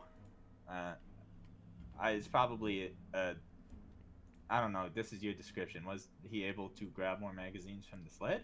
Or just You would have that- had the 1 spare mag for it on your person, so when you do Okay. need to reload, you can. I still have movement. I feel like we need more than 1 spare mag for the brain in future. Eventually, you will. You do still have movement, yes. Become the de facto He's ammo gonna carrier shuffle 'cause I'm over big. to there. Or I'll be right back. Okay. You're gonna shuffle back over to there and then lay back And- down, or? And lay back down. I think Nikos had Yeah, Nikos will kinda move cut with you. his movement to okay. Is it my turn yet? Sorry. It is now, actually. Perfect. Sorry, I had a baby screaming in the other room, and I just got hit in the face twice with a brush. Ow. Yeah, it's fine. That'll teach Well, you. you want it to happen a third time? Oh, my baby has a brush in his hand, so it's a possibility. Okay. All right. So, I think I marked this out the way I need to go, but I need to double check. And I think if I hold shit. Hold it. Nope, wrong thing. That's a cone. I don't want a cone. I want. Yeah, you do. Everybody Not wants a yet. cone. I mean, unless it's ice cream. Let me make this a little bit bigger so I can actually see. Alright, so. Humble pitch. There we go. Okay. So, cone. I'm gonna move up 40 feet here. And from there, that's gonna go there. Okay, so can you give me a thing for my little turret guy? A token? I can. Let me go to the asset panel, grab your little turret dude. And then he's gonna go at the end of that 25 feet, which let me double check. I believe it's 25 feet he can move. And where do you want him Uh, deployed? He's basically on my shoulder, so he's gonna move. I'm gonna use my bonus action to move him 25 feet up. Okay. Which let me double check how far he can move. Where the heck is it? On a you create him, you determine its appearance, whether it has legs, da da da. Sorry. Walk or climb up to 15 feet, so I take that back. It needs to be back to here, I believe. Let me double check that. Yes, that'll work. 15 feet there. And then I don't think he can do... How far does this cone go? 15 foot? Okay, so I'm not doing anything with that yet, which is fine. But what I am going to do now is pull up my actual attack, or my stuff. And then I am probably going to do... given where he is, I'm going to do... I already know that is in range. There it is.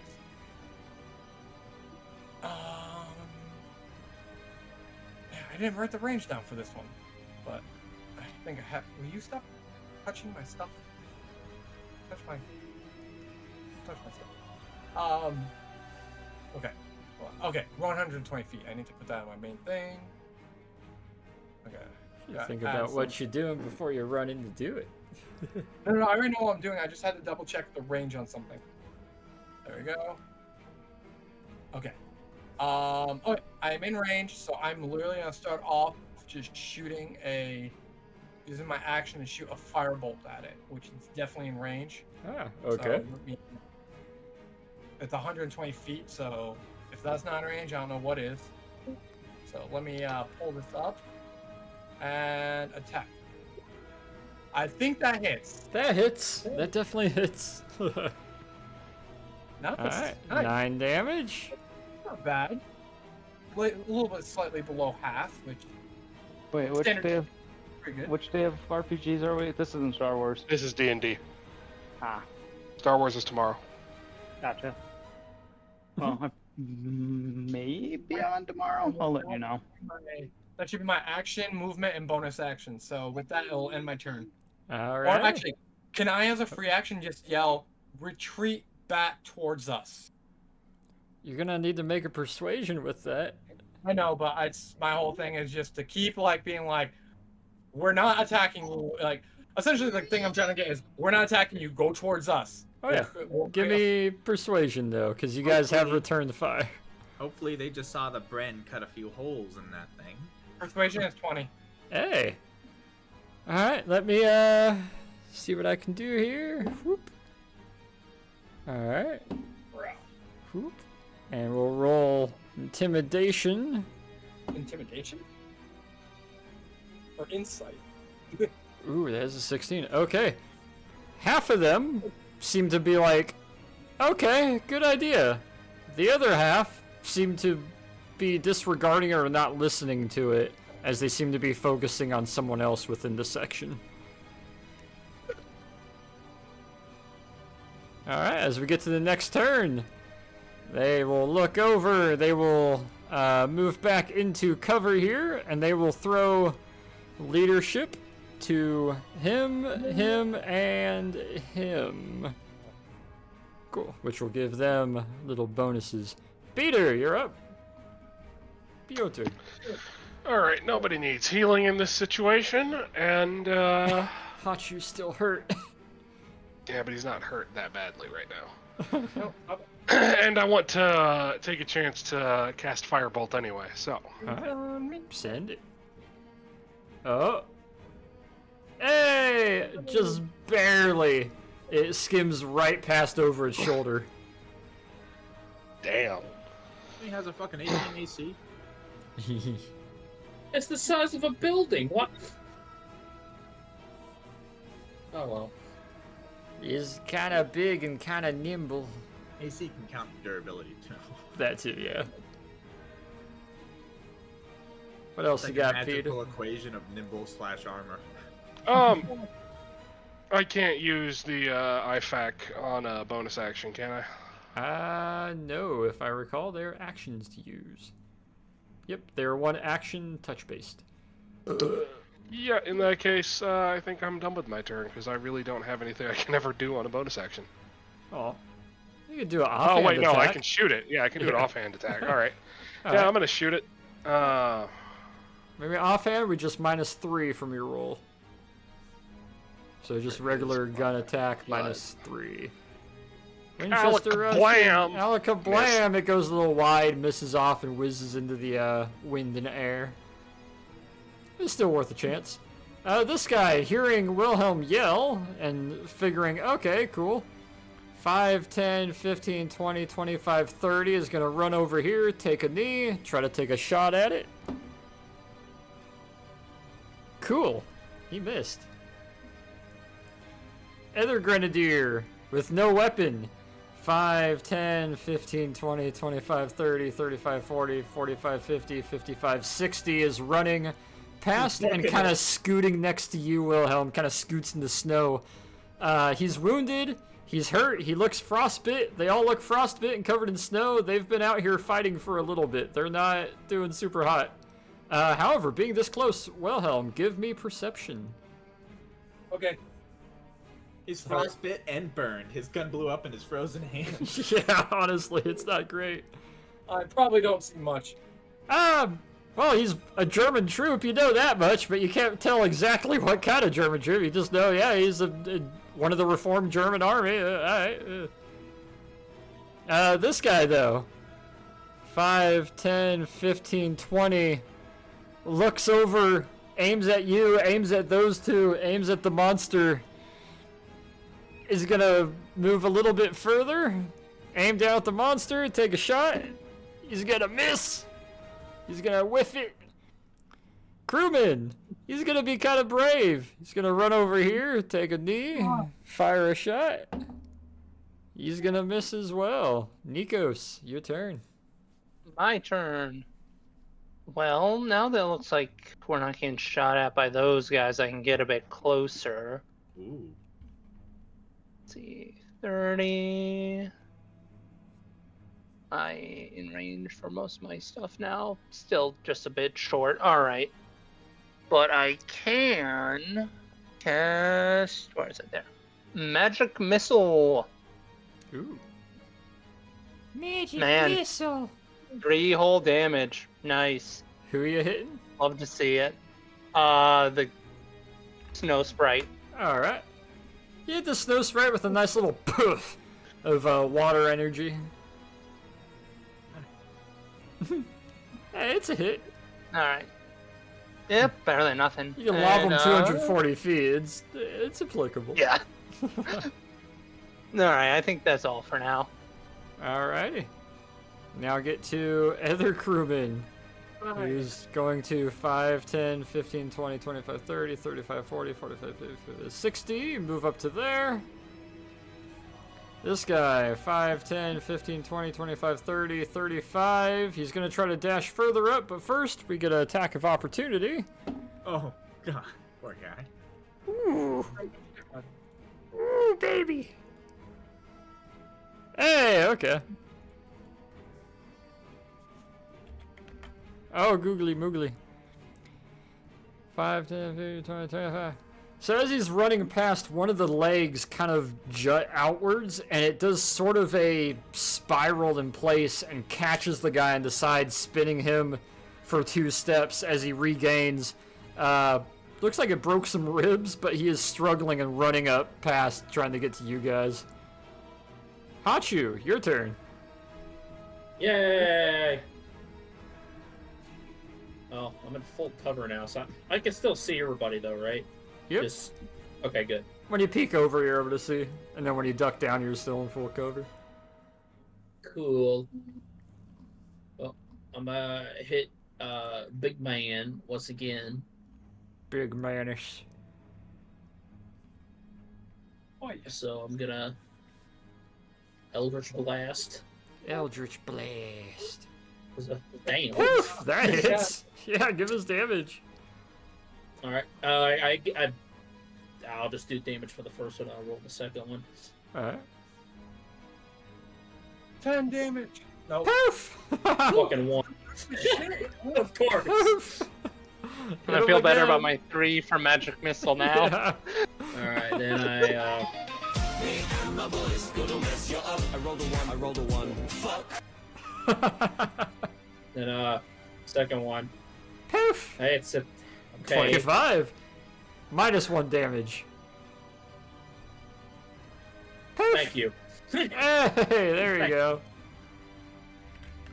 Alright, good shit. So you fire out a little hammer pair as both of them sail outwards and catch it in the back and kind of knock it to the side for a half moment as it shrieks out. What else you got, Hachi? I don't think my pocket hammerless is in range of that guy, so. No, probably not. I think it's safe to say that is far out of range of that pistol.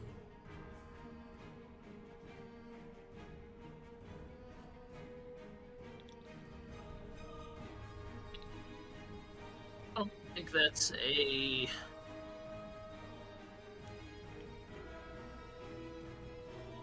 Nah, that's action. Never mind. Alrighty. Alright, yeah, that's it for my turn. Cool. Now I get to this guy. He's gonna run on up here, try to be the grenadier, pull the grenade, pull the fuse, cock it back, and give it a nice flick directly at it, trying to hit it. It'll bounce off it, land at its feet. Let's roll deck save. It fails, so it will take full-on grenade damage. 3d4, so we'll take the full of this. Poof! Nice stick grenade goes off, dealing 8 more damage, ripping it pretty good. It's not looking super great. However, before we get to Torin's turn at top of turn order, it is its turn. Uh-oh. I want a Soikel, and I want it to snap to Senta. Uh-oh. Yeah. Big circle. That's about right. I have a lot of deck saves to roll. No, not deck save, but let me double check. Con saves. Cool. Let me roll con saves. That's a fail. That's not one, huh? The poor Grenadier.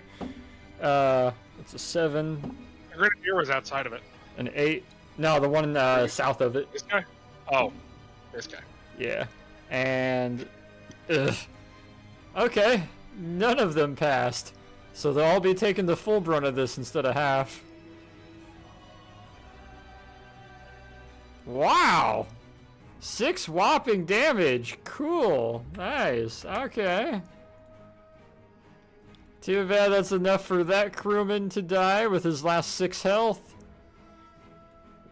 He will be knocked down to 6. He will be knocked down to 6. And he will be knocked down to 19. By the way, my cannon has to roll a con save here. All his saves are 10 essentially. So that's what that one was. Oh, so he's taking 6 damage as well then.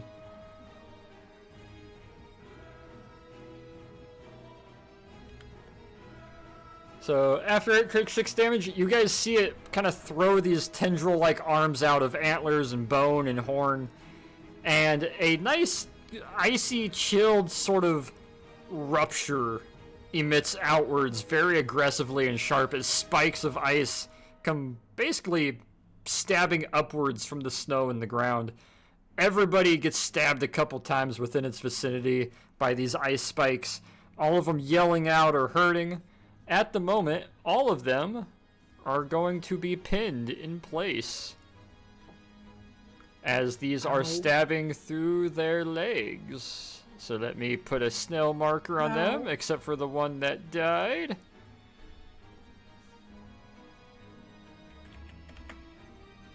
And poof. Alright, Torin, top of the turn order. You are up, bud. Alright, it's blap time. With Yep. 6 rounds left, so the second one's only going to be 2 bullets. It'll be half damage. So yeah, give me 2 bursts. Damn, that hits. All right. Wow. Okay. I want a refund on my spells. I want a Torin, refund. you aim in, and you hear a loud pop, pop, pop, pop of 303 British just sound off from this bipoded little dug-in machine gun behind Nikos. All 4 rounds stitch from the lower half up its chest, and the last round hits it in the side of this kind of floating condensed ice-like head as it shatters outwards and crumbles and cracks down. However, Nice work. Oh, wait a minute. Wilhelm, Hell, I need you to make me a con save, Wilhelm, while I roll for everybody else. Me and my turret, right? Yep. Oh shit. Uh-oh. My mic is doing stupid stuff. You're Okay, good. like 2 inches from it, that's why. Well, that's because I tried to move it so it was pointing up, and it basically did that thing where it flopped. It went all floppy. Okay. Okay, so me and my dude. Pull up this real quick. I'll move this over here. It's a con save. Wow, these guys suck. Yeah, con save. I am Okay, not think that's rolling good. nice. Remember the dice that you guys really hated? It's rolling abhorrently shit today. Except for that one hit on Hachu. That was gold. You better Okay, be feeling so good about I that succeeded. I beg to differ. My turret did not succeed. Alright, so turret will take full damage. You will take half of this damage, as well as everybody else. Oh, God have mercy. Okay, you take 21, or half of 21. You take... Yeah, you'll take 10 damage. Cannon will take 21, including all of these guys. 10 damage. Whew. I'm pretty He's- sure none of them survived. His 19 is gone. His 19 is gone. His 6 is reduced to atoms. His 6 is reduced to atoms. And the Brave Grenadier at 19 is reduced to atoms, exceeded by 2 points. The guy next to you, unarmed, at 12 points of health, is doubled over. Wow, 1 survivor, not counting yourself. I just kill everyone. So let me shift the music over here. That was definitely not you. Get up, though. We have to go help whoever's left. I immediately pull out my Lugers, point them at that guy, both of them, and say, "He's dead. Now drop your weapon." In German. He's standing there, and he's pulling one of the antlers out of him. You realize, Torrin, as you landed the headshot and you all start to move up, it cracked and fell on itself, turned to a very tight, condensed area where the head used to be before exploding outwards. And a nice magical ball of energy that riddled all of the guys that were pinned, lobbing dust and ice and bits of everything outwards, spalling everybody except for this one guy who's literally on death's door, crumpled, taking a knee, holding himself up with his rifle, looks to you as you yell this to him, pointing your Lugers at him, throws the rifle to the side, and is kind of holding shaky hands upwards as he is bleeding out. I tell him, "Put your hands down." I'm not even waiting for Wilhelm to say anything. I'm running up to him with the surgeon's kit. Basically said, "Put your hands down, or you'll be healed." He kind Yeah, of you can brings his hands to his side, and he kind of falls onto his side after that moment as you get up next to him. How are you going to heal him?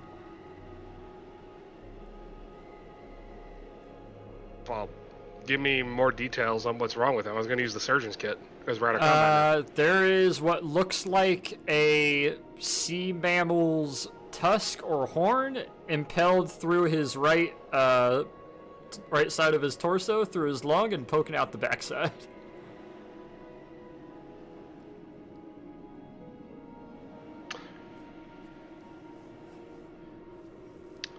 Who else hurt? Hachu and Wilhelm with a bit of cold damage and a little bit of shrapnel. I can heal myself. That's not a big deal. No, get over here. I'm not going to waste a prayer of healing on just one guy if I can help it. I mean, I'm right next to you, but I'll move forward. Yeah, Torrin, you come join me, too. I put one of my pistols away and hold the other one up, not aiming at him, but kind of like, "Hey, I still have my gun out." There we go. There we go. Yeah. I thought you took one. I got it back. Oh. That's part of the stance. I get 1 HP per turn. Yep. Oh. That's... Alright, Hachu, come here. I told you, man. It's a mean class. I'm not going to tell you what happens if I go 3 turns with full HP. I'm gonna pull the horn out, and I'm gonna cast Prayer of Healing. Alright. How much health we giving to people as you kind of look to this guy? Alright. 13 healing for everyone. As you're kind of cascading this healing over him, he can kind of tell and get the notion, okay, magical healer, obviously cleric, obviously a father. Might be of that weird Eastern European Catholicism, but sure, whatever, I'll take it. I'm Lutheran, why not? We'll grab the horn and kind of start pulling it out, grunting and gritting his teeth as hard as he can as you're healing him, so it heals as he's kind of pulling it. and gives one final thrust outwards, throwing the horn to the side as he yells out, holding his side and his shoulder as you heal him for 13 more, mostly stabilizing him. I look at him and I say, "Sprechen Sie English?" He gives kind of a head shake no. While he's trying to talk to him, I'm gonna use the... Can I use the surgeon's kit to just fix up the rest of his injuries? You can. It'll take you a few moments, but you can start busting out the surgeon's kit, start working on him. I'm gonna speak in English, but obviously I'm speaking in German. Yeah, that's fine. Mark Cap. That's the rest of his health. Okay, yeah, you're able to stabilize him and bandage him up between the magic and your wrapping. He's looking pretty okay. Some of the pain's starting to go away. It's just kind of sore and like, ow. But Do you have any more HP missing, Willem? Me? No, you got me with the first one. We're good. I had 10 down, you got me 13, we were good. Unfortunately, my turret is gone, rest in peace. But luckily it's basically just crumbled onto itself now. I look at you, Hot Shoe, while he was doing, packing him up with the, not the IFAC, the surgeon's kit. I'm packing! 120 seconds. And I say, pick up the gun. Alright.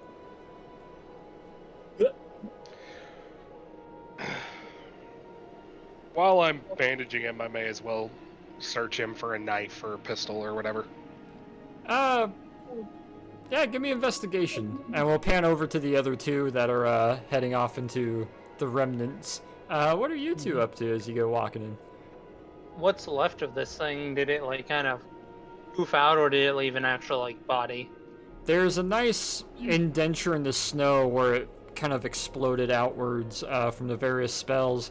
There's no body, but there is various chunks of ice that used to make up what seemed to be its head laying about. Everything that was dangling and hanging underneath it, whether it was fur, packed snow, horns, antlers, tree trunk, things of that sort, is kind of what made up most of the shrapneling that exploded outwards. So it was just a nice indenture in the snow with a few large chunks of kind of looks like ice. Look at this. All right then. Well, that was thoroughly unpleasant. That wasn't supposed to happen.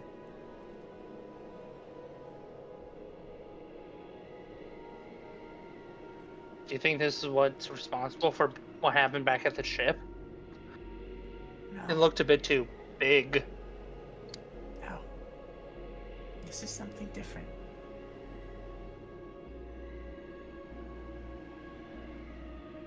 What? Why did this happen?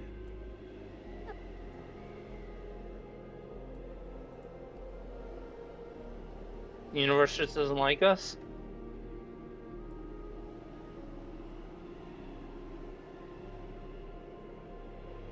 Yeah, sure. As you guys are kind of looking at this and the various bodies that are kind of halfway stood up and now riddled and impaled and hurt in their different various ways, you looking him over, you kind of pat him down, and he gets the notion of what you're trying to do. He'll kind of lay back a bit, and he starts to undo the latch on the front of his gear, and will drop the shoulder straps down and the belt and harness. Looks like all he had was some spare ammo pouches for his rifle. He had a grenade on him at one point. Obviously, he had used it. There's a knife on the side and his little entrenching tool that comes off with the harness as he takes it off and sets it in the snow beside him. And kind of still has his hands to either of his sides, kind of upwards, like, I'm not armed, I don't plan on doing anything. After I finish bandaging him, I'm gonna hand his stuff off to Wilhelm, and then go around starting to do last rites on everyone else. I'm probably starting to gather them together. You're gonna start dragging the bodies and collecting them? Yeah. On the ones with the snail mark, you're gonna have to make a strength save to kind of pull their lower halves off of the various spires of ice that have impelled them. Are these guys with the white hats the last two of the crew from the Schwabenland? I want you to give me an investigation on that in particular. 16. Ooh, okay. So, Nikos, you kind of give him a grab, and you're able to, with a little bit of that icy kind of slide, squelch, pull his leg off of the icicle sticking out, and lay the body down and kind of start dragging it. And you realize you might have to kind of do the same with majority of the others whose lower halves are still kind of stood up, unfortunately. This thing did a lot of pretty brutal ice-like damage. Torin, as you are looking him over, let me search up a picture here real quick.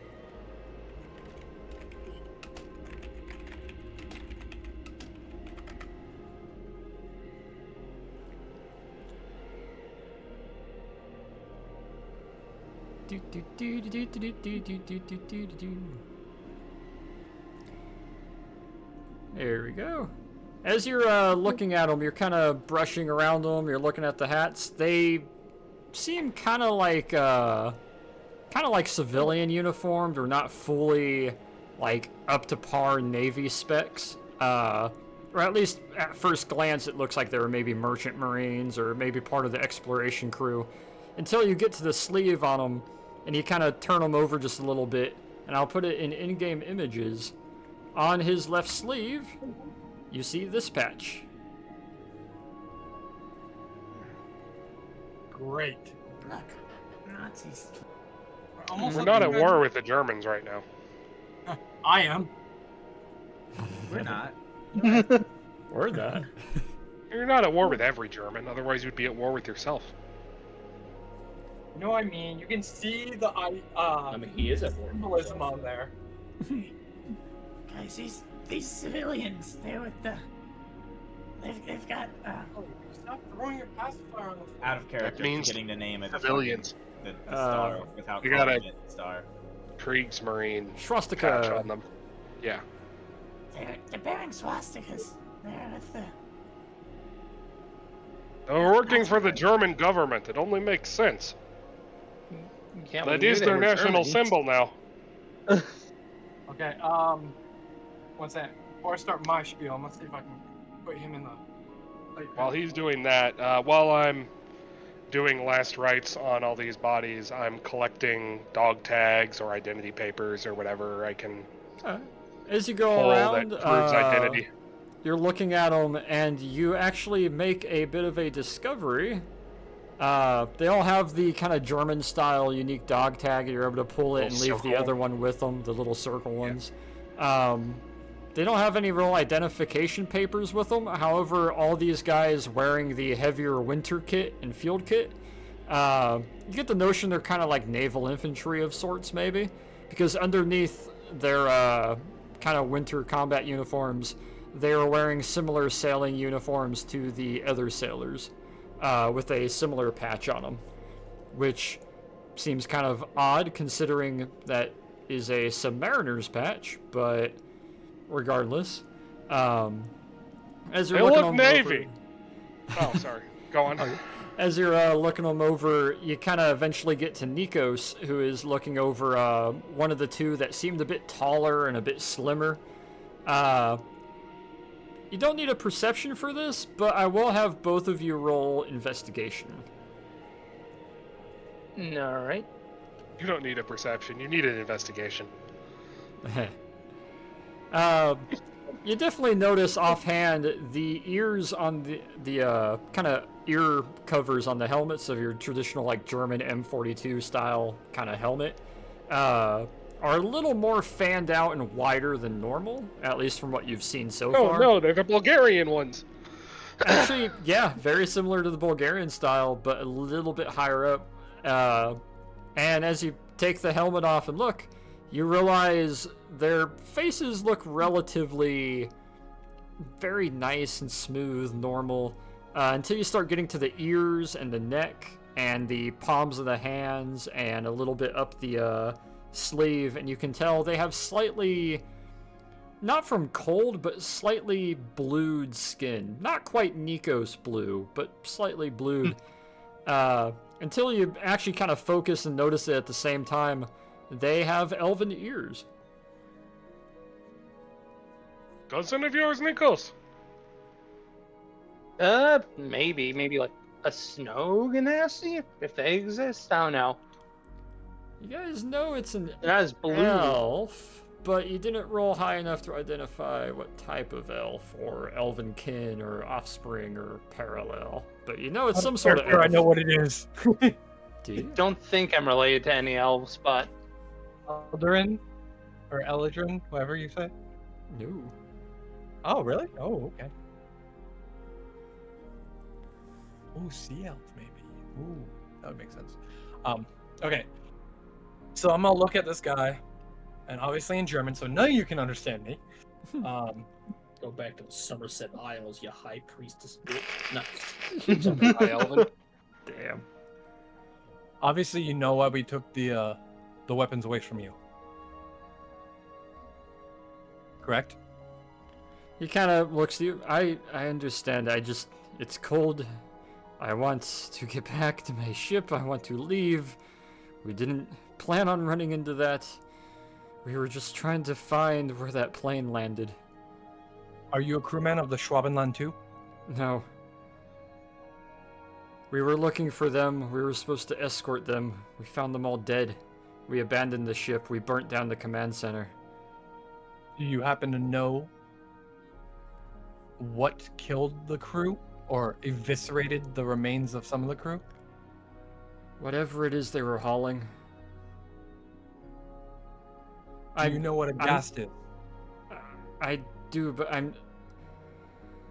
I was told they were hauling something. They were to abandon it down here. Our job was to escort it. There was a listening post to take out. We assaulted that and got rid of it so it could pass through freely. And then it ran aground. We tried to come after it, and then got called away to some ship that was searching as well. And then we landed and we began searching the area again for anything for the creature or anything else. I don't know. I know we are stuck. Our U-boat is stuck. We need to get back. We need to get it free. We need to leave. How many crew do you have still on the U-boat? Kind of looks over at the section and a half that just died. Maybe 8 of us left. Okay. And you don't know any other reason as to why they were dropping the gas off here? We were just told to escort the ship and that it was dropping something here. Was the thing they were dropping taken from here? I don't know. Like I said, some science vessel That's was enough, supposed to that's go, and we escorted it. I get you. You were just escorting. Okay. So you're just one of those people who is just following orders. You're not in command at all or anything of that nature. No, that would be my captain. He's in charge of the wolf pack, in charge of the escort group. Nope, I don't know shit. Okay, sounds good to me.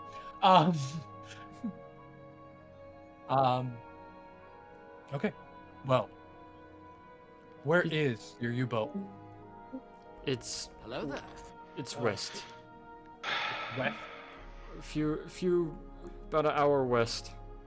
We found a ravine. It rises up. You guys hear me or no? Yeah. Yes. We're about to call it here in about 3 minutes. It rises up. We emerged in a sort of lake bed, and we've been stuck. Hello? Yes? Yep. Hi. Hello? Hi. I don't think he hears us. Uh-oh. Yeah, I think it disconnected Uh-oh. on him. Oh, no. I had to disconnect or reconnect. I don't know what happened. Gotcha. Hey, James! Did you lose internet? Oh, my God. He doesn't know. Only briefly.